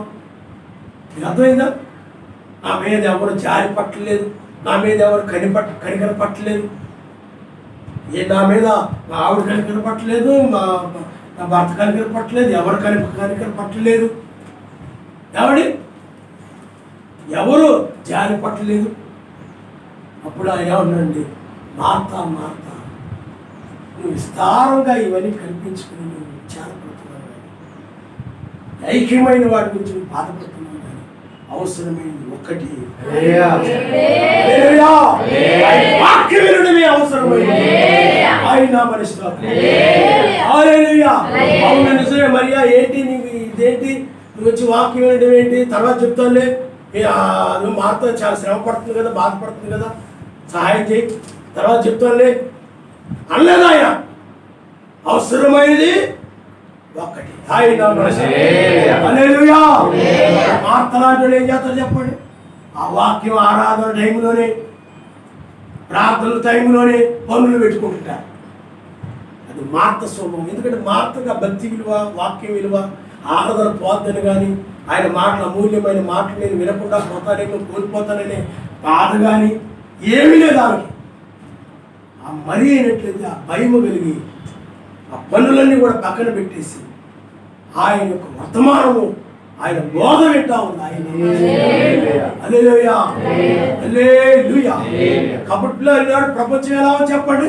మార్తల లోకం ఇది, మార్తల క్రైస్తవ సంఘాలకి లోకములో ఐక్య విచారాల్లో పడి, ఆ పనుల్లో పడిపోయి, ఈ పనుల్లో పడిపోయి, వాడు వీలైనప్పుడు భక్తి చేయడు, ఆయనకి ఇష్టమైనప్పుడు కాకుండా, వాళ్ళకి అవసరమైనప్పుడు, వాళ్ళ కష్టం వచ్చినప్పుడు, ఇబ్బంది వచ్చినప్పుడు, ఆ విధంగా వారికి తీరినప్పుడు నిత్యం ప్రార్థన చేయరు, ఎడతెగ ప్రార్థన చేయరు. నువ్వు మనసులో స్థుతించుకుంటూ ఉండాలి. నిద్రపోతూ ఉన్నా కానీ నీ మనసు మేల్కొని ఉండాలి. ఆయన వర్తమానము అది ఎలాగ రాయాలా అని ఆ వర్తమానం నేను ధ్యానిస్తూ ఉన్నాను, కానీ అది నాకు అర్థమవుతుంది. కానీ నిద్రపోతూ ఉన్నాను, తెల్లారినట్లు 4 గంటలు స్వాములు నేను నిద్రపోతూనే ఉన్నాను. ఆ వర్తమానం బోధించబడతా ఉంది. అది ఏమిటంటే, అది మీకు రాసి ఇవ్వడం జరుగుతుంది, ఆల్రెడీ రాశాను. అదేమిటనంటే, మోషే కాలంలో సాయంకాలంలో పస్కా బలి జరిగింది, నిలువు కమ్మికి అడ్డు కమ్మికి వాడికి రక్తం పీడి జరిగింది. ఆ తర్వాత అది సాయంకాలం జరిగింది, తెల్లవారుజామునికి వచ్చేటప్పటికి ఆయన తీర్పు తీర్చాడు. అంటే తెల్లవారుజామున ఇజ్రాయెల్ రక్షించాడు, ఐగుప్తుని నాశనం చేశాడు. సేమ్ మొదటి రాకుండా ఆయన రక్తం చిందించాడు గొర్రె పిల్లగా, సేమ్ రెండవసారి ఇప్పుడు ఆయన వచ్చినప్పుడు ఆయన ఇప్పుడు మరలా వేకువజామున నిర్గమాకాండ 14 వచ్చే ఎలాగ చేశాడు, ఇప్పుడు కూడా అదే విధంగా చేస్తున్నాడు. తెల్లవారుజాము రక్షిస్తున్నాడు. అందుకని ఆ పస్కా బలి వాడు నిలువు కమ్మికి అడ్డు కమ్మికి ఆ రక్తము ఆ ద్వారబంధములు పూయడం ఇదంతా మొదటి రాకడని చూసిస్తాం. మొదటి రాకడలో ఆయన రక్తం చిందించాడు. ఆ రోజుల్లో ఎలాగైతే నిర్గమాకాండ 14 అధ్యాయంలో ఆయన ఆ యొక్క ఎర్ర సముద్రం దగ్గర ఆయన ఎలా ఉన్నాడు వేకూర్చు, ఇప్పుడు కూడా ఆయన అదే విధంగా ఉన్నాడు. ఆరంభం అది ఆయన బయలుపరిచింది, అది అంతం ఇప్పుడు ఆరంభమైంది. అంతములో మనం ఉన్నాము. అప్పుడు కృప ఆరంభమైంది, సువార్త ఆరంభమైంది. అద్భుతములు, స్వస్థతలు, మహత్కార్యాలు, మర్మాలు ఇవన్నీ కూడా బయలుపరచబడి ఇవన్నీ కూడా అప్పుడు ఆరంభమయ్యాయి. మొదటి అక్కడ దగ్గర నుండి ఆరంభమయ్యాయి అన్నీ కూడా. కానీ ఇప్పుడు ఈ రెండవ రాకడ వాటన్నిటినీ అంతము చేసింది. ఆయన అందుకని 7వ ముద్ర అన్నిటికీ ముగింపు, అన్నిటికీ అంతము. అందుకని లోకంలో సువార్త ద్వారా ముగియబడ్డాయి. కాబట్టి ఇప్పుడు మనం ఎక్కడున్నామంటే అంతములో ఉన్నాము. ఆయన కార్యములు ముగించడానికి వచ్చాడు కాబట్టి ఇప్పుడు మనం ముగింపులో ఉన్నాము. అందుకని ఆయన కార్యాలను కూడా ఇక్కడ ముగించేసి ఆయన 1000 ఏళ్ల పాలన ఆరంభించబోతున్నాడు. ఓ పిల్లరా, ఇక 1000 ఏళ్ల పాలన రాబోతూ ఉన్నది. కాబట్టి లోకమైనట్లయితే నోహు దినం వలె, లోతు దినాల్లో వలె జనులు ఇప్పుడు తిండి వల్ల, ఐక్య విచారం వల్ల మత్తులైపోయి ఈ విధంగా మందముగా ఉన్నారు. ఐక్య విచారాలు వీటన్నిటి చేత. అందుకని వాళ్ళకి రాజ్యం పట్ల ఆసక్తి లేదు, ఆ దేశం ఆ రాజ్యం చేరాలని ఆసక్తి లేదు. లోకంలో మనుషులకి ఇప్పుడు అంతా కూడా డబ్బు సంపాదించుకోవాలని ఆసక్తి. ఇదిగో పలానా సంఘానికి వెళ్ళాం, ఆ చర్చిలో చాలా వాక్యం బాగా చెప్పారు, మాకు ఆశీర్వాదం వచ్చేసింది, మేము ఇలా డెవలప్ అయ్యాం, అలా డెవలప్ అయ్యాం అంటే ఈ లోక సంబంధమైన వాటి మీద ఉన్న ఆసక్తిని బట్టి ఆ చర్చికి వెళ్ళిపోతున్నారు. వీటి మీద ఆసక్తి కలిగి ఉన్నారు. ఈ లోక ఆశీర్వాదాల మీద ఆసక్తి కలిగి ఉన్నారు. సుఖభోగాల మీద ఆసక్తి కలిగి ఉన్నారు. ధనం మీద ఆసక్తి కలిగి ఉన్నారు. లోక ఉద్యోగాల మీద, లోక పదవుల మీద, లోక ప్రమోషన్ల మీద, లోక యొక్క చదువుల మీద, లోక డిగ్రీల మీద, వాటి మీద, వీటి మీద, ప్రపంచమంతా కూడా వాటి మీద ఆసక్తి కలిగి నేను ఆ సీఈఓని అవ్వాలి, ఈ సీఈఓని అవ్వాలి, లేకపోతే నేను అది చేయాలి, ఇది చేయాలి, నా గోల్ ఇది అని మనుషులందరూ కూడా వీటి మీద ఆసక్తి కలిగి పరిగెడుతూ ఉన్నారు. కానీ ఆయన వధువు ఆసక్తి మాత్రం ఈ చివరి కాలంలో ఆమె రక్షించబడాలని ఆసక్తి, రాజ్యంలోనే ప్రవేశించాలని ఆసక్తి. ఎందుకంటే ఆమె ఐక్య విచారాలు లేవు. ఈ చదువులకు సంబంధించో, డిగ్రీలకు సంబంధించో, హోదాలకు సంబంధించో, పేరు గురించో, లేకపోతే పలుకుబడి గురించో, లేకపోతే ఉన్నత స్థితి కోసమో, వాటి కోసమో, వీటి కోసమో ఏ విచారాలు కూడా ఆమె కలిగి లేదు. లోకమంతా ఆ విచారాల్లో కొనసాగుతున్నారు. అయ్యో మా పిల్లలు మార్పు తక్కువ వచ్చాయి, మా అమ్మాయికి మార్పు తక్కువ వచ్చేసి తెగ బాధపడిపోతుంటారు, తెగ విచారపడిపోతుంటారు. ఇన్ని లక్షలు కట్టేసాం, అన్ని లక్షలు కట్టేసాం, అన్ని డబ్బులు కట్టేసాం, నీకు ఇంత ఇలా ఎందుకు మార్పులు తగ్గాయి, అలాగే ఎందుకు మార్పులు తగ్గాయి. ఈ గొడవ, ఈ సమస్య, ఇవన్నీ కూడా ఇవే కాదు. మనం ఎక్కడన్నా పనికి వెళ్ళినప్పుడు అక్కడ డబ్బులు తక్కువ ఇస్తే ఇలారా మనం చూసినట్లయితే ప్రపంచం మొత్తం కూడా నాకు న్యాయం జరగలేదు, కానీ అన్యాయమే చేస్తుంది. కానీ ఎక్కడ కూడా మాకు అన్యాయమే జరుగుతుందని అన్ని వర్గాల వారు కూడా అసంతృప్తితో ఉంటున్నారు ప్రపంచంలో. ఎవరైనా కానీ మాకు ఈ గవర్నమెంట్ అన్యాయం చేస్తుంది, ఈ గవర్నమెంట్ మాకు అన్యాయం, ఆ విధంగా రకరకాల ఆ గవర్నమెంట్ రాజకీయాలు అన్నీ కూడా చెడిపోయాయి.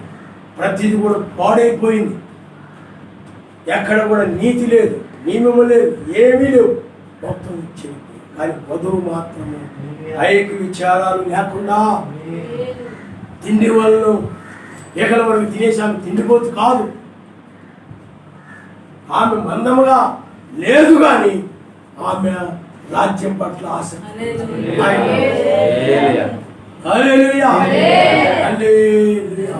అందుకని పిల్లలనే ఆయన యొక్క భయభక్తుల్లో పెంచాలి, ఆ రాజ్యం ప్రకారంగా పెంచాలి. వాళ్ళ ఐక్య విచారాలు కలిగిన వారుగా పెంచకూడదు, తిండిపోతులుగా పెంచకూడదు.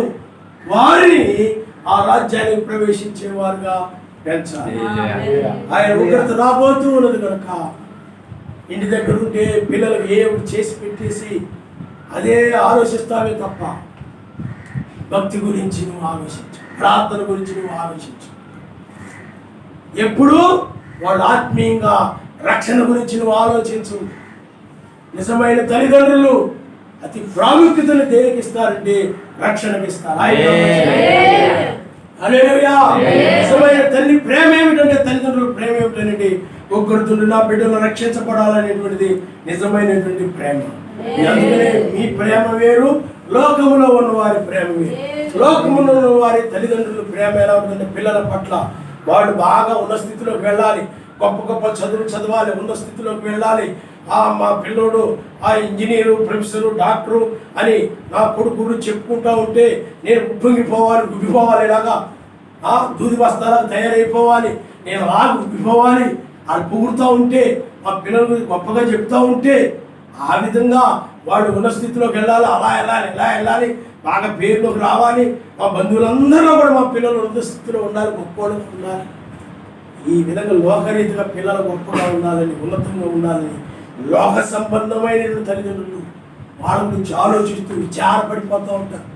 అయ్యో మా బంధువుల అబ్బాయికి ఇంత ర్యాంక్ వచ్చిందంట, ఆడ అమెరికా వెళ్ళిపోయాడంట, మా పిల్లలు ఏమో సరిగ్గా చదువుతుంది, ఆడ అమెరికా వెళ్తాను లేదు. ఈ బాధ ఇవి అసలు పరలోకం వెళ్తాడా లేదా అనేది కాదు, ఉకృతుడు తప్పించుకుంటాడా లేదని ఆలోచన కాదు, ఆడు ఎలా బతుకుతాడా. బైబిల్ ఏం చెప్తుంది చెప్పండి? నా రాజ్యమును నా నీతిని మీరు మొదటగా వెతుకుడి, ఆ వాటిని మీకు అనుగ్రహించబడి. నీవు నేర్పవలసింది ఏమిటంటే పిల్లలకి ఐక్య విచారాలతో కాదు, ఎలా బ్రతుకుతారా, ఏ విధంగా జీవిస్తావురా అంటే వాడు ఏం చేస్తాడు, నేను ఎలా బ్రతుకుతానా, ఏ విధంగా బ్రతుకుతానా, ఏమి తింటానా, ఎలాగ జీవిస్తానా, ఈ విచారంలో పడిపోతాను. దానికి కారణం ఎవరు? తల్లిదండ్రులు. కాబట్టి పిల్లరా నువ్వు చెప్పవలసింది ఏమిటంటే ఆయన రాజ్యమును ఆయన నీతిని నువ్వు మొదటగా వెతుకో, ఆయన నీకేమి కావాలో ఆయన చేస్తారు. అది నిజమైన ఆత్మ సంబంధమైన తల్లిదండ్రులు చెప్పే మాట. ఆయన ఎలా బ్రతుకుతావో, ఏం తింటావో, ఎలా జీవిస్తావో నువ్వు ఆలోచించుకో అని మెసేజ్ ఎక్కడ చెప్పలేదు ఆయన, ఎక్కడ ఆ విధంగా మాట్లాడలేదు ఆయన. వాళ్ళు రక్షించబడాలని పిల్లరా ఆసక్తి కలిగిన పిల్లలుగా నువ్వు పెంచాలి, అంతేగాని తిండిపోతులు గాను, ఐక్య విచారం కలిగిన వారు గాను, ఏది కనబడితే అది కోరించి వాళ్ళ మేతలు. ఎందుకంటే గేదెలు పశువులు ఉంటాయి, అవి నిరంతరం ఎప్పుడు మేత ఉంటాయి. మాకు ఇక్కడ పరలాంటిది ఉంది, ఎక్కడంటే అయోధ్య దగ్గర మాకు గేదెలు ఉంది. వాటిని తీసుకొని తోలుకొని వెళ్ళి అక్కడ తోలితే అక్కడ అలా పరుకు మొత్తం తినేసి మళ్ళీ కాసేపు కూర్చొని నెమరేసుకుని మళ్ళీ తినడం. వాడికి అదే పని. కొంతమందికి ఎప్పుడు నోరు ఆడుతూ ఉండాలి, ఆ మిషన్ ఆడుతూ ఉండాలి ఎప్పుడు కూడా, దానికి ఖాళీ ఇవ్వరు కొంతమంది. ఎందుకు ఈ మాట చెప్తున్నానంటే వాక్యం ఎలాగ చెప్తా ఉంది ఆయన. హల్లెలూయా, హల్లెలూయా. ఆ మత్తు నుండి బయటకు రావాలి, ఆసక్తి నుండి బయటకు రావాలి.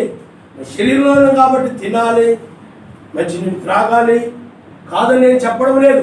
అదే యావ, అదే ఆలోచన, అదే విచారాలు ఎప్పుడు చూసినా ఇలాంటి వాళ్ళకి ఆ రాజ్యం మీద ఆసక్తి ఉంది. మరి ప్రార్థనకు రారా, పట్టించు. పాటలు పాడు, పట్టించు. వాక్య ప్రకారం నిలబడు. అందుకనే మందముగా ఉన్నవారు వాక్యం కోసం నిలబడలేదు. కాబట్టి ఆయన వధువు ఈ చివరి టైంలో వాక్యం కోసం, వాక్యం పట్ల, రాజ్యం పట్ల ఆసక్తి కలిగి ఉంటుంది. దాని మిగతా వాళ్ళందరూ కూడా లోకమంతా కూడా తిండి వల్ల, ఐక్య విచారాలు వీటన్నిటి వల్ల కూడా మందమైపోయింది. అందుకని ఆ దినం 1996లో అకస్మాత్తుగా ఆరంభమైంది. అందుకని ఇప్పుడు మనం ఉగ్రత దినములో ఉన్నామని మనం ఎరిగి ఉన్నాం. హల్లెలూయా, హల్లెలూయా. అందుకని లోకమంతా ఐక్య విచారాల్లో మందంగా ఉంది కాబట్టి, తిండి వల్ల మత్తులైపోయారు కాబట్టి ఈ దినము వచ్చిన విషయము ఈ యొక్క మందులకు తెలియదు, మనకు తెలుసు. హల్లెలూయా. అందుకని ఐక్య విచారాల వలన, అంటే గచ్చపొదలు ముళ్ళ తుప్పుల్లో అడిచివేయడం వలన చల్లబడిన విత్తనములు ఫలించలేదని వాక్యం చెప్తా ఉంది. ఈనాడు కూడా అనేక మంది ఆ విధంగా ఫలించకుండా ఐక్య విచారాలు, ధన వ్యామోహాలు వలన అణిచివేయబడిన వారు. అందుకని వారికి పరలోక సంబంధ విషయాల మీద ఆసక్తి ఉండదు. కానీ వధువైనట్లయితే ఇప్పుడు ఆయన రాజ్యం మీద ఆసక్తి, అందును బట్టి ఆసక్తి కలిగింది కాబట్టి ఆయన చూడాలి, ఆయన సన్నిధికి వెళ్ళాలి, ఆయన కలుసుకోవాలి, ఆ దేశంలో ఆయనతో ఉండాలి అనే ఆసక్తి తప్ప ఆమెకి లోక సంబంధమైన వాటి మీద ఆసక్తి ఉండదు. లోక సంబంధమైన వాటి మీద ఆసక్తి కలిగిన వారే ఈ విచారాలు కలిగి ఉంటారు. ఐక్య విచారాలు ఆసక్తి ఉంటుంది ఏదో ఒక వస్తువు మీద, అది పొందుకోలేదు కాబట్టి దాని గురించి విచారిస్తూ ఉంటారు. కానీ ఆయన వధువు అయినట్లయితే ఈ ఐక్య విచారాలు కలిగి ఉండదు. కారణం ఎందుకంటే లోక సంబంధమైన వారి మీద ఆమెకు ఆసక్తి లేదు. ఆమెకి లోకం యోగ్యమైనది కాదని ఆమెకు తెలుసు కాబట్టి ఆమె ఆ రాజ్యాన్ని పొందుకోవాలని ఆసక్తి లేదు. ఆయన అందువల్ల ఆమె ఈ యొక్క అకస్మాత్తుగా వచ్చినటువంటి దినాన్ని ఆయన వధువు అంటే నీవు ఎరిగి ఉంటావు, కానీ నువ్వు ఎరిగి నీవు ఎల్లప్పుడూ ప్రార్థించుచు మనిషి కుమారుని నిలబడు నిమిత్తమై ఎల్లప్పుడూ ప్రార్థించుచు నీవుంటావు. ఆయన హల్లెలూయా. ఎల్లప్పుడూ ప్రార్థించేవారు ఐక్య విచారాలు ఉండవు. నేను వాళ్ళ మనసు ప్రార్థించే వాళ్ళ మనసు ఎప్పుడు కూడా ఆయన వైపే ఉంటుంది. అది మన భూ సంబంధమైన మాట అయితే ఉండదు. వాళ్ళ మనసు ప్రార్థన లేనివాడికే ఎప్పుడు మెయిన్ రోడ్డుకి వెళ్ళిపోయినా కానీ ఏంటి వాళ్ళు అవి కనబడగానే కుక్క సొమ్ము గార్చుకున్నట్టు గార్చుకుంటూ ఉంటారు చాలామంది మెయిన్ రోడ్డుకి వెళ్ళిపోయి. ఆ కనబడిన వాటిని అన్నింటిని చూసి సొమ్ము గార్చుకుంటూ ఉంటారు. అవి కావాలి, ఇవి కావాలి, ఇవి కావాలి, ఇవి కావాలి. ప్రార్థన లేనండి. ప్రార్థించేవాడు ఎప్పుడు ఎలా ఉంటాడు చెప్పండి? ప్రార్థించేవాళ్ళు వీటి మీద ఆసక్తి కలిగి ఉంటాడు. ఏదో అవసరానికే తప్ప వాటి మీద ప్రేమ కలిగి, అందుకని లోకములోను వాటిని నేను ప్రేమించుకునేను. లోకములోని వాటిని ప్రేమించేవారు సరస్వతి ముందు ప్రేమను వాడను. అందుకనే చూడండి, మొట్టమొదటి సమాజం ఉంది. వాడు మొట్టమొదటి లోకాన్ని ప్రేమించాడు, స్థిర చర ఆస్తుల్ని ప్రేమించారు వాడు. కానీ ఎప్పుడైతే పరిశుద్ధ ఆత్మ వచ్చిందో లోక సంబంధం వాటి మీద ప్రేమ పోయింది. అప్పుడు వాడు ఏం చేశాడు చెప్పండి? ఎవరైనా అక్కర్లో ఉంటే వాళ్ళు ఇల్లు అమ్మేసైనా అక్కర్ని తీర్చేసి. మీకు అర్థమైందా? చరాస్తులే బంగారం ఎలాంటిదైనా ఉందనుకోండి, మా అమ్మాయికి కావాలి, మా అబ్బాయికి కావాలి, మా అబ్బాయికి పెళ్ళి అయిపోతే మా కోడలకు కావాలి కదా, అత్తగారు ఏమన్నా బంగారం ఉందని అడుగుతుందేమో, వీడికి ముందే తెలిసే పనికి మాత్రం తప్పుతుంది. దానికోసము చేస్తూ ఉంటారు అనమాట, అడుగుతుందేమో.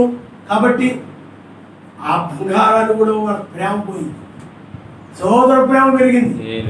అదే మెస్సై ప్రేమ. అప్పుడు ఇతరులకి దాన్ని నమ్మి అపోస్తలుల పాదముల దగ్గర పెట్టారు. స్థిర చరాస్తు నమ్మి అపోస్తలుల పాదం దగ్గర పెట్టారు. అదే అంతకుముందు అయినట్లయితే లోకంలో ఉన్న వాటిలో ప్రేమ కలిగినప్పుడు వారిలో సర్వశక్తిమంతుడు ప్రేమ లేదు. ఆ ప్రేమ లేదు కాబట్టి ఎవరైనా అక్కర్లో ఉన్నా కానీ వాటిని ప్రేమిస్తున్నారు కాబట్టి, అయ్య బాబా ఇది నాది, నేను ఎంత డబ్బు పెట్టుకున్నాను, అంత డబ్బు పెట్టుకున్నాను, వాళ్ళకి నేను అమ్మి దీన్ని చేయను. ఎందుకంటే వాటిని ప్రేమిస్తున్నారు. అంటే సహోదర ప్రేమ కంటే వీటిని ఎక్కువ ప్రేమిస్తున్నారు. సర్వశక్తిమంతుడి ప్రేమ వాళ్ళలో లేదు. ఎప్పుడైతే ఆ ప్రేమ వచ్చేసిందో వాటి మీద ప్రేమ పోయింది. అవి వాళ్ళకి విలువైనగా కనబడలేదు, అవి వాటికి గొప్పగా కనబడలేదు. వాళ్ళకి ఆ సహోదరులే గొప్పగా కనపడుతున్నారు. అందులో వాటిని తీసుకొచ్చి అపోస్తలుల పాదముల దగ్గర ఇప్పుడు కూడా పిల్లారా, ఎవరైనా రాజ్యానికి రావాలంటే వీటి మీద మనసు పెట్టుకోవద్దు. సమస్తాన్ని విడిచిపెడితే ఆ రాజ్యానికి వస్తామండి.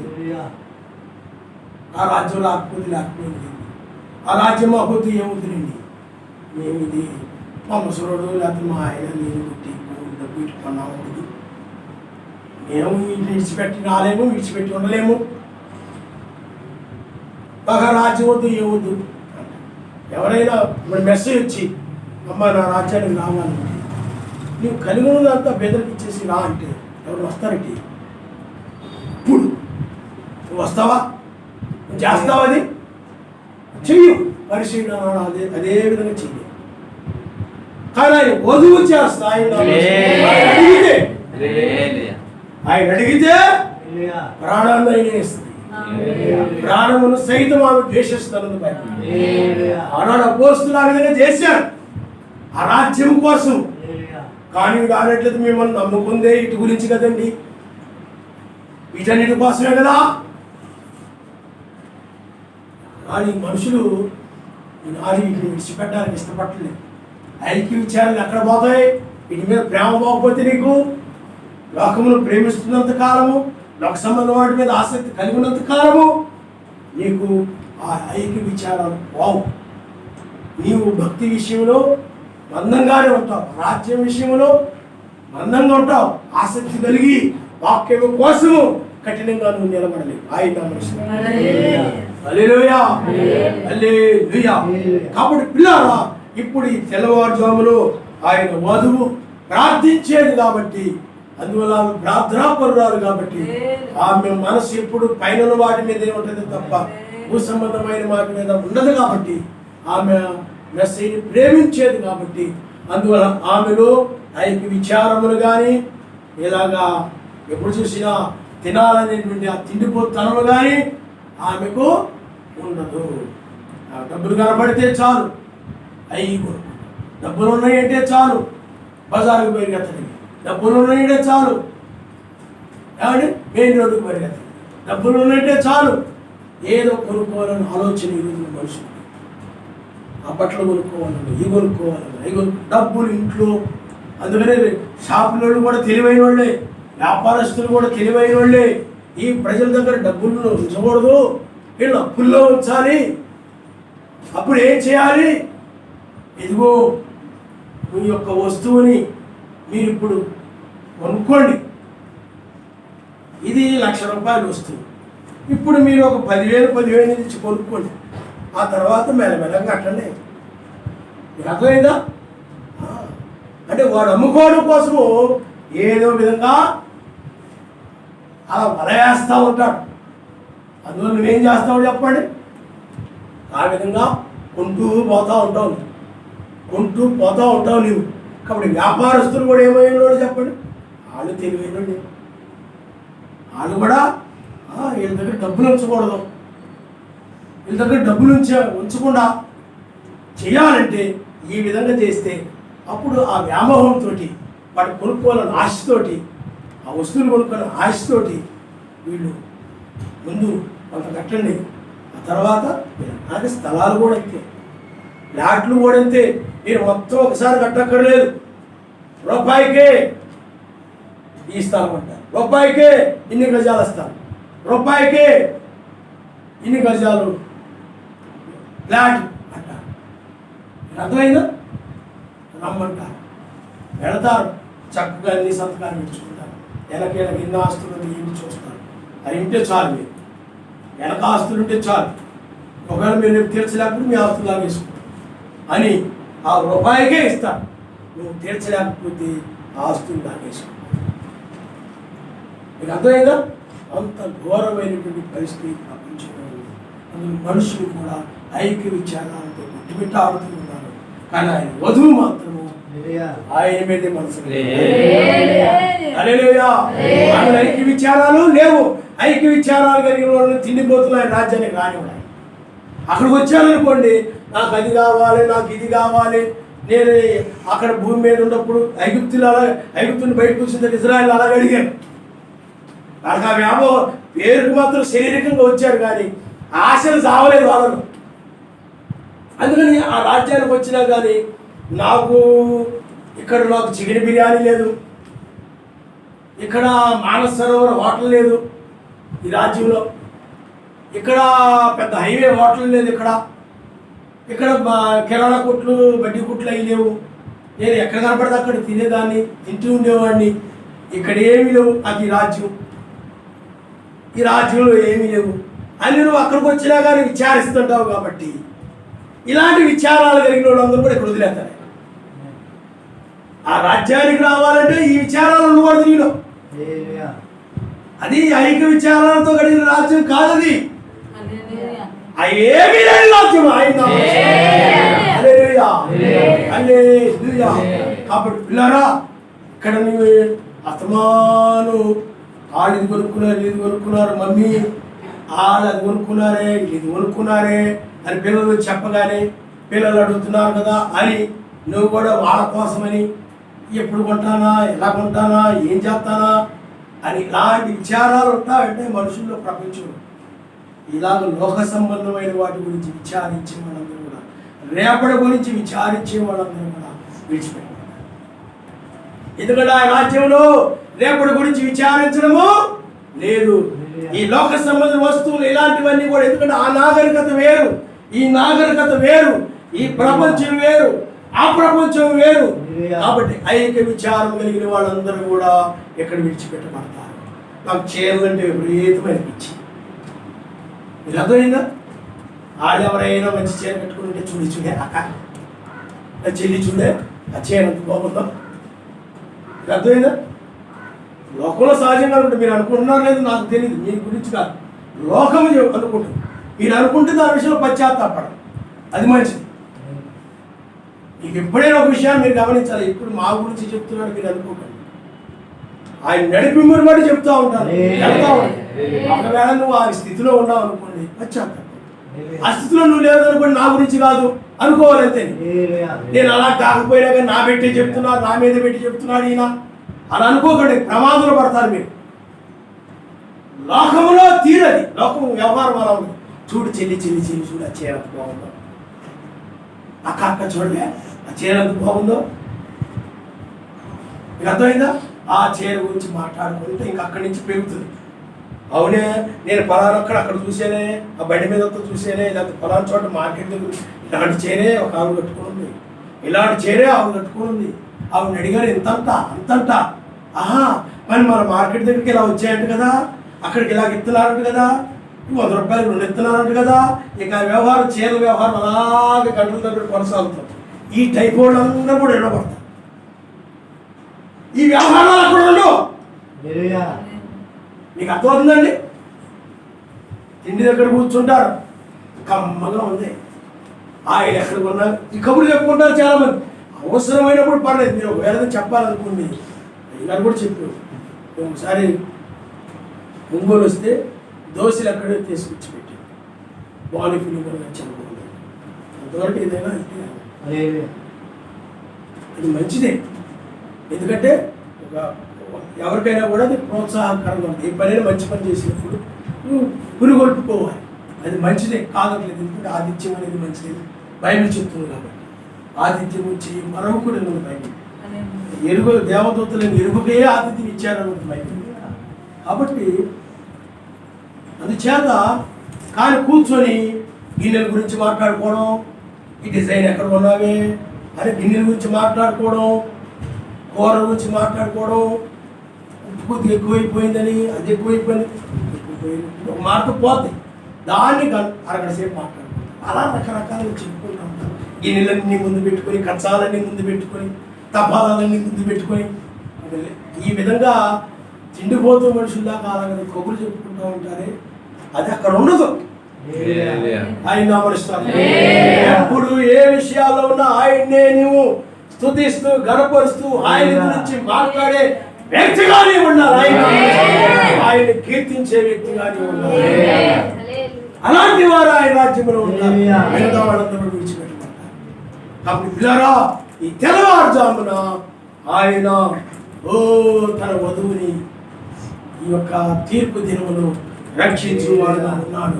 కానీ ఐక్య విచారం తిండి వల్ల భక్తులైనటువంటి ప్రపంచం మీద మనం ఎత్తబడిన తర్వాత అకస్మాత్తుగా ఉగ్రత వచ్చి పెట్టుకోండి, శ్రమలు ఆరంభమైపోతాయి. అందుకని నువ్వు ఉగ్రతను తప్పించుకోవాలంటే ఎల్లప్పుడూ నువ్వు ప్రార్థించు. ఐక్య విచారం ఉండకూడదు, రేపటి గురించి నువ్వు విచారించకూడదు. ఏమి తిందినా ఏమి త్రాగుతున్నా అన్నిలో అయితే విచారిస్తారు. కానీ ఎందుకంటే వాళ్ళు లోక సంబంధమైన వారు కాబట్టి, శరీర సంబంధమైన వారు కాబట్టి, ఏమి తిందినా ఏమి త్రాగుతున్నా అన్నిలు విచారిస్తారని బైబిల్లో రాయబడి, అన్యులు ఈ లోక సంబంధమైన వాటి గురించి విచారిస్తారు. మనం పరదేశానికి సంబంధించిన వాడు కాబట్టి ఆ రాజ్యాన్ని వెతకాలి తప్ప అన్ని ఐక్య విచారాలు నీలో ఉండకూడదు.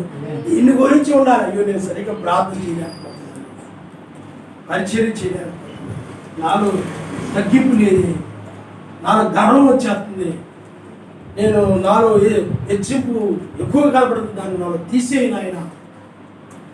అలాగా నీలో ఉన్నటువంటి వాక్య వ్యతిరేకమైన అందరూ క్షమించు ఆయన. ఈ మత్స్యమైన దాన్ని నన్ను విమోచించు ఆయన, నశించే దాన్ని నుండి నన్ను విడిపించు ఆయన. ఆ విధంగా నువ్వేం చేయాలి?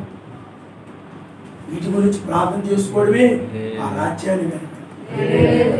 నీతి సమాధాన పరిశుద్ధాత్మ ఆనందం పొందుకోవాలంటే వాక్యాన్ని పాటించడం ద్వారానే. నీవు ఎప్పుడైతే వాక్యాన్ని ప్రకారం ఐక్య విచారాలను వదిలిపెట్టావు, నీ నీతి మంతుడు, అప్పుడు నీకు ఆయన మంచి సమాధానం కలుగుతుంది, అప్పుడు ఆనందం కలుగుతుంది. హల్లెలూయా, హల్లెలూయా. అందుకని ఇంకా వాళ్ళ గురించి వీళ్ళ గురించి ఏం విచారించదు. ఆయన విస్తరమైన కాదు, మార్పు లేదు, ఏమి లేదు, అది లేదు, ఇది లేదు. ఏమని ఆయన గాలుడు దేశదిమ్మని ఆయనలాగా ఈయనలాగా ఇలాగా బైబిల్ చెప్తుంది. వారి విధానానికి వారిని ఇలా వదిలేసి, అంటే వాళ్ళ గురించి నువ్వు ఆలోచించడం వదిలేసి, ఆయన గురించి వాళ్ళ గురించి విచారించడం మానేసి నీవు ఆయన రక్షణ గురించి, ఆయన ఇచ్చే రక్షణ గురించి నువ్వు ఆలోచనలు. ఎందుకంటే నువ్వు విచారించినంత మాత్రం అవ్వదు. ఆయన ఏర్పాట్లో ఉంటే వాళ్ళని ఆయన తీసుకొచ్చుకుంటాడు. ఆయన ఏర్పాట్లో ఉంటే వాళ్ళని ఆయన రక్షించుకుంటాడు. అందువల్ల నువ్వు ఎవరి గురించి, అందులో బైబిల్ అదే చెప్తా ఉంది, మీరు దుఃఖించడం వల్ల, మీరు చింతించడం వల్ల మీ ఎత్తును 3 ఎక్కువ చేసుకోవడలేదు. ఆయన ముందుగా ఎలా నిర్ణయించాడో, ఎవరిని ముందుగా ఎరిగి ఉన్నాడో వారిని ఆయన పిలుచుకుంటాడు. ఆ నిర్ణయించబడిన వారి, ముందుగా ఏర్పాటు చేయబడిన వారిని ఆయన పిలుచుకుంటాడు. అది ఆయన పని, అది ఆయన బాధ్యత, అది ఆయన నెరవేర్చుకుంటాడు. అందుకని నా తండ్రి ఆకర్షిస్తేనే గాని నా ఎదుగు ఎవరు రాలేరని వాక్యం చెప్తా ఉంది. నా భర్తను నేను ఏదో విధంగా మందిరానికి ఆకర్షించాలి, నా భార్యని ఏదో విధంగా మందిరానికి ఇలాగా ఆకర్షించాలి, తీసుకొని అది కాదు, ఆయనే తాకి ఆకర్షించుకున్నాడు. జక్కయ్యను ఆకర్షించుకున్నవాడు ఆయనే, ఆ ప్రార్థనని స్త్రీని ఆకర్షించుకున్నవాడు ఆయనే. కాబట్టి వాళ్ళ గురించి వీళ్ళ గురించి విచారించడం మానేసి, నువ్వు ఐక్య విచారాల గురించి మానేసి, నీవు ఆయన రాజ్యమును, నీతిని, అనగా నీతిని, సమాధాన, పరిశుద్ధాత్మని, ఆనందాన్ని ప్రార్థన చేయాలి. ప్రార్థన ద్వారానే వస్తాయి. నీతి, సమాధానం, పరిశుద్ధాత్మ, ఆనందము ప్రార్థన ద్వారానే. మరి మెస్సయ్య ఆ పరిశుద్ధ పర్వతం మీద ప్రార్థిస్తూ ఉన్నప్పుడే ఓ నీతి, సమాధానం, పరిశుద్ధాత్మ రాజ్యం ప్రకాశించింది. అదే పగలు, అదే వెలుగు, సూర్యుని వెలుగు, ఆ వెలుగే ఆ రాజ్యం. అప్పుడు పేతురు, యోహాను, యాకోబు చూశారు. కాబట్టి పిల్లల, అందువల్ల ప్రార్థన అనేది చాలా ప్రాముఖ్యమైనది. అందుకని ఎల్లప్పుడూ ప్రార్థించాలి. మీ చింత యావత్తు ఆయనకు అప్పగించేయండి అని బైబిల్ చెప్తాను. దేని గురించి ఆలోచించుకో, నీవు ఈ దినమును ఆయన వైపే. అప్పుడు నువ్వు ఎలా ఉంటావు చెప్పండి? వసంత కాలంలో ఆ యొక్క ఆకులు రాలిపోయిన చెట్లు చిగురించి పువ్వులు పూసిన రీతిగానే నీవు కూడా ఆత్మీయంగా నూతనమైనటువంటి నూతన ఆకులతోను, ఎందుకంటే వధువు చెట్టుకు సాదృశ్యంగా ఉంది కాబట్టి నూతన పువ్వులతోనూ కళకళలాడిపోతా ఉంటావు. నీలో పాపుబాకులని రాలిపోయాయి, అసూయ ఆకు రాలిపోయింది, దేశమనే ఆకు రాలిపోయింది, కక్ష అనే ఆకు రాలిపోయింది, దురాలోచనలు రాలిపోయాయి. ఇవన్నీ కూడా కోపము, అసహనము, ఇవన్నీ కూడా నీలో రాలిపోయాయి. ఎంతమంది త్వరగా కోపపడేవాడు, సహనం లేకుండా ఉండేవాడు. ఎవరి మాటనే విన్నా కానీ నీకు సహనం వినే ఓపిక ఓర్పు దూకేస్తున్నప్పుడు ఇద్దాను. ఇప్పుడు ఆ ఆకులన్నీ రాలిపోయాయి. ఇప్పుడు నీవు నూతనమైన వ్యక్తి, నీతిమంతుడివి, అదే ప్రేమ కలిగిన వ్యక్తివి నీవు. ఇప్పుడు ఈ యొక్క దేశము అన్ని కూడా రాలిపోయాయి. ఇప్పుడు ఆకులన్నీ రాలిపోయి ఇప్పుడు ఈ వసంత కాలంలో నీవు నూతన చిగురులతో కనబడుతూ ఉన్నావు. ఇది గొప్ప విడుదల, స్వాతంత్రము, ఆయన విమోచన. చూడండి, మెస్సయ్య పరిశుద్ధ పర్వతం మీద ఈ దేహం నుండి విమోచించబడి మహిమగల దేహంతో ఉన్నాడు. ఆయన నూతన చిగురుతో ఆయన కనబడుతూ ఉన్నాడు. నీవు కూడా ఈ యొక్క తెల్లవారుజామును ఇప్పుడు నీవు కూడా పాత ఆకులన్నీ, ఆ మతశాఖ సంబంధమైన ఆకులన్నీ, లోకాశలకు సంబంధించిన ఆకులన్నీ, ఐక్య విచారాలకు సంబంధించిన ఆకులన్నీ అన్నీ కూడా రాలిపోయి ఇప్పుడు నూతనమైనది, అనగా రాబో రాజ్యానికి సంబంధించినటువంటి ప్రేమ, ఆ సమాధానము, ఆ జాలి, ఆ కనికరము, క్షమించే గుణము, ఇవన్నీ కూడా నూతనమైనవి. అదే ఆయన ప్రేమ ద్వారానే ఇవన్నీ. ప్రేమే నీతిమంతులుగా చేస్తుంది. నేను ఆయన ప్రేమిస్తున్నాను కనుక వాక్యానికి లోబడతాను, నీతిమంతులు. ఎప్పుడైతే నీతిమంతులు అవుతానో ఆయనకి నాకు మధ్య సమాధానం వచ్చింది. ఎప్పుడైతే ఆయనకి నాకు మధ్య సమాధానం వచ్చిందో ఇంకా ఆయనకి నాకు మధ్య ఏ పాపం కనబడినప్పుడు నేను పరలోకి వెళ్ళిపోతానని, ఎత్తబడతానని, నాకు ఆ రాజ్యం ఉందని, నేను ఇప్పుడు ఈ రాకడలో ఉన్నానని, వీటిని బట్టి ఆనందం వచ్చేస్తాడు అనమాట. నిలబడలే అవసరం, ఆనందం ఆనందం వచ్చేస్తా ఉంటుంది. ఇంక ఇంట్లో ఏమన్నా లేకపోయినా ఇంటి గురించి పోతాయి, ఈ ఆనందంలో ఉండిపోతుంటావు నువ్వు. సమాధానం రాకుండా ఆనందం రాదు. ప్రేమించినప్పుడు అది జరుగుతుంది. వాక్యాన్ని నువ్వు ప్రేమించాలి, ఆయన మాటనే నువ్వు ప్రేమించాలి. నువ్వు ప్రేమించేవారే లోబడతారు, ప్రేమించేవారే ఆయన బాధ పెట్టడం. నీకు అర్థమైందా? ప్రేమించేవారు ఎప్పుడు కూడా ఈ భర్త ఉన్నాడు అనుకోండి, ఆ భార్య ఏం చేస్తే భర్త పట్ల ప్రేమ ఉన్నప్పుడు ఆ ప్రేమను బట్టి ఆ భర్త చెప్పిన మాటకి ఆమె లోబడతారు. అది ప్రేమ, అది ప్రేమతో కూడినటువంటిది. కానీ అవి కొన్నిసార్లు లోక సంబంధం ప్రేమలు కూడా ఉంటాయి.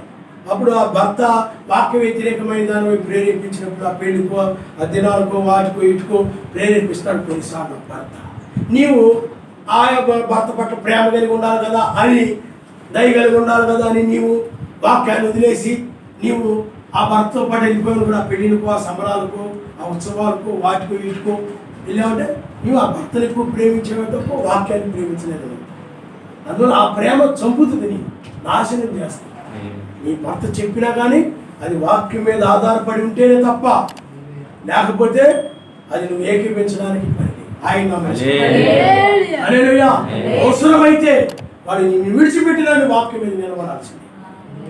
ఆ విషయంలోనే ఏకీవించినప్పుడే నీవు ఎవరిని లెక్క చేయాల్సింది పడేది, వాక్యాన్ని లెక్క విడిచిపెట్టే నిలబడాల్సిందే. కానీ వాళ్ళు నీ భక్తికి సహకరిస్తున్నంత కాలము, వాళ్ళు నీ ప్రార్థనకు కానీ భక్తికి కానీ నీ వాక్య ప్రకారం నడుస్తున్నప్పుడు వాళ్ళు సహకరిస్తున్నంత కాలము నీవు వారిని ఇంటి పరిస్థితుల్లో ద్వేషించడానికి లేదు, విడిచిపెట్టడానికి లేదు. బైబిల్ వాక్యం వాళ్ళకి చెప్తుంది. కాబట్టి పిల్లారా ఆలోచన చేయండి, లోకమే నిన్ను విడిచిపెట్టి వెళ్ళిపోతుంది. కాబట్టి పిల్లారా మనం ఐక్య విచారం కాదు. అందువల్లే మనకి ఈనాడు ఈ దినము బయలుపరచబడింది. ఈ దినాన్ని మనం చూస్తా ఉన్నాం. కాబట్టి ఐక్య విచారములు కలిగిన వధువు ఎత్తబడదు, ఐక్య విచారం లేని వధువు మాత్రమే కొనుకోబడుతుంది. ఐక్య విచారము కలిగిన వారు విడిచిపెట్టబడతారు, ప్రమాదంలో పడిపోతారు. అందుకని ప్రతి విషయంలో కూడా మీరు ప్రార్థించాలని అప్పగించారు. రేపటి గురించి ఆలోచించండి, రేపటి గురించి ఆయనకు అప్పగించేసి మీరు స్తుతిస్తూ ఉండండి, ప్రార్థించండి. అంతే మనసు ఆయన స్తోత్రాలు చేస్తూ ఉండండి. అది ఆయన చిత్తం ఎలా జరగాలంటే అలా జరిగించుకుంటారు. ఆయన నిర్ణయించిన ప్రకారం జరిగించుకుంటూ ఉంటారు. ప్రార్థన చేస్తూ ఉండండి అంతే. అప్పుడు మీకు ఎలా కనిపిస్తుందంటే నేను ఇది చేశానని నువ్వు చెప్పలేదు, ఆయనే ఇవన్నీ చేశాడని నా పరిచర్య అంతట్లో అదే జరిగింది. ఈ పరిచర్యకి నేను వచ్చానని చెప్పలేదు, ఈ వర్తమానం కోసం నేను నిలబడ్డానని నేను చెప్పలేదు. అన్నీ కూడా ఆయన జరిగించాడు. ఆ జీవితం అంతటిలో కూడా ఆయన ద్వారానే సమస్తము జరిగాయి తప్ప ఇది నేను చేశాను, ఇది నేను చెప్పాను, ఇది నా వల్ల అయింది అని చెప్పడానికి ఏమాత్రం కూడా అవకాశం లేదు. ఎందుకంటే నా అంతటి నేను రాలేదు. ఎందుకంటే ఏదో మీటింగ్ జరుగుతుందంటే నర్సీపట్నం వచ్చాను మీటింగ్స్ కోసం. అప్పుడు వేపుత్సవం గురించి బయటపరచబడింది. అయ్యగారు తర్వాత మిమ్మల్ని ఆయన ఎన్నుకున్నాడు, మీరు ఉండాల్సిందే అన్నారు. ఆ విధంగా పరిచర్య కోసం ఉండాలి తప్ప బోధించాలని ఎప్పుడు నాకు మనసు లేదు. వాక్యం చెప్పాలి, లేదా పాస్టర్ని అనిపించుకోవాలి, సంఘం కట్టాలి, నేను కూడా ఇది చెప్పి నాకు తెలుసు అనిపించుకోవాలి, లేకపోతే లోకం అయిపోతేనే గౌరవం ఉండదు, మర్యాద ఉండదు మనమంటే అని ఏదో చేయాలని ఏ ప్రయత్నము చేయలేదు. ఆ విధంగా బయటపడుతుంది. అందుకే నేనే ఆశ్చర్యపోతుంటాను. నా జీవితమే నాకు ఆశ్చర్యపడుతుంది. కారణం ఎందుకంటే ఒకప్పుడు ఏమీ తెలియని వ్యక్తిని, మెసేజ్ గురించి బైబిల్ గురించి పూర్తిగా ఏమీ తెలియని వ్యక్తిని మా కుటుంబం విగ్రహారాధన కుటుంబం ఇవన్నీ ఎలా చెప్పగలుగుతుంది, ఎలాగా బయలుపరచబడతాయా? ఇది నా వల్ల ఇది కాదు, ఆయన బయలుపరుస్తున్నాడు, ఇవి చెప్పగలుగుతున్నానని నా జీవితమే దానికి సాక్ష్యం చెప్తున్నాను. ఒక వ్యక్తి ఏదైనా నేర్చుకున్న దాన్ని బైబిల్ కళాశాల ఏదైనా నేర్చుకుంటే దాని నుంచి చెప్తాను. లేకపోతే తనంత తాను వచ్చిన వ్యక్తి అయితే ఏదో ఒక మరియమ్మ కథో మార్తమ్మ కథో ఏదో ఒకటి తీసి చెప్తాడు. ఇంకొక వ్యక్తి అయినట్లయితే బ్రహ్మాం గారి పుస్తకాలు చదివి ఆ బ్రహ్మాం గారు ఏం చెప్పారో అవి బోధిస్తుంటారు. కానీ ఇది 2000 సంవత్సరాల నుండి మరుగుగా దాచబడి ఎవరికి ఏమి తెలియని వ్యక్తి, తెలియనివి ఆ యొక్క దినము కానీ జాము కానీ ఎవరికి ఏమి తెలియని వ్యక్తి వచ్చి బోధించడం అనేది అది ఆయన ద్వారా ఖాళీలో నిలబడుంటారు. ఖాళీ స్థలంలో నిలబడుతున్న వర్తమానం చెప్పాను. ఖాళీగా ఉన్నటువంటి వ్యక్తిని మాత్రమే ఏ లోక జ్ఞానం కానీ, పాండిత్యం కానీ, సంస్థలకు సంబంధించిన జ్ఞానం కానీ, బైబిల్ కళలకు సంబంధించిన ఏ జ్ఞానం కానీ ఏమి లేని ఒక వ్యక్తిని, ఖాళీ వ్యక్తిని ఆయన బోధిస్తాడని, బోధించకూడదు ఆయన ఎన్నుకుంటాడని వాక్యం చెప్తాడు. చెప్పాను. మోషే గురించి చెప్పేదాంట్లో ఆయన ఏదో చెప్పాడు. నేను చాలా ఇది ఒకసారి బోధించాను. అదే బ్రహ్మాం గారు కూడా చెప్పారు. అందుకని నేను చెప్పిన చాలా విషయాలు బ్రహ్మాం గారు వర్తమానం ఉంటాయి. బ్రహ్మాం గారి తర్వాత వర్తమానం ఇదే అని రుజువు చేస్తూ ఉంటాయి. ఆ మోషేని గురించి చెప్పినప్పుడు పిల్లారా, మోషే ఒకప్పుడు లోక జ్ఞానం కలిగిన వ్యక్తి, లోక పాండిత్యం కలిగిన వ్యక్తి. కానీ 40 సంవత్సరాల్లో అతడు ఐగుప్తు దేశం నుండి బయటికి వెళ్ళిపోయాడు. అప్పుడు ఆ జ్ఞానము, ఆ బలము అవన్నీ పోయాయి అతడికి. ఆ జ్ఞానమంతా పోయిన తర్వాత అప్పుడు ఏ జ్ఞానం లేని వ్యక్తిని ఆ మోషేని తీసుకుని ఆయన ఉపయోగించుకున్నాడు. అప్పుడు అది ఎవరి వల్ల జరిగింది చెప్పండి? సర్వశక్తిమంతుడు. సర్వశక్తిమంతుడు మాట్లాడుకోవాలంటే ఖాళీ కూర కావాలి, దానిని ఆయన ఉపయోగించుకోవచ్చు. అందువల్ల పిల్లారా, ఇప్పుడు మనం ఆయన ద్వారా ఈ పరిచయం జరుగుతూ ఉంది. ఐదు విచారములు, తిండి వల్ల మత్తులు అయినటువంటి లోకము, ఆ ఓట్ల మీద పడి ఏ ఓట్ల మీద పడి మేకల వేసినట్లు వేసే ఈ తిండిపోతు లోకము, ఆ ఓట్ల మీద పడి ఆ బడ్డీ కొట్టి మీద పడి ఈ బడ్డీ కొట్టి మీద పడి ఆ గేదెలు ఆవులు పడి మేసినట్టు లోకము, తిండిపోతు లోకము, ఐక్య విచారాలతో ఈ లోక సంబంధం వాటిని చూసి అవి కావాలి ఇవి కావాలని వాటి గురించి ఈ లోక సంబంధ ఆశలతో విచారించేటువంటి ఈ లోకమును ఆయన నాశనం చేసి ఐక్య విచారం లేని రాజ్యాన్ని ఆయన తీసుకుని ఐక్య విచారం లేని వధువు ఆ రాజ్యంలో ఉండబోతున్నాం. తాళ్ళ ఉంచుకోండి, మనం ప్రార్థన చేసుకుందాం.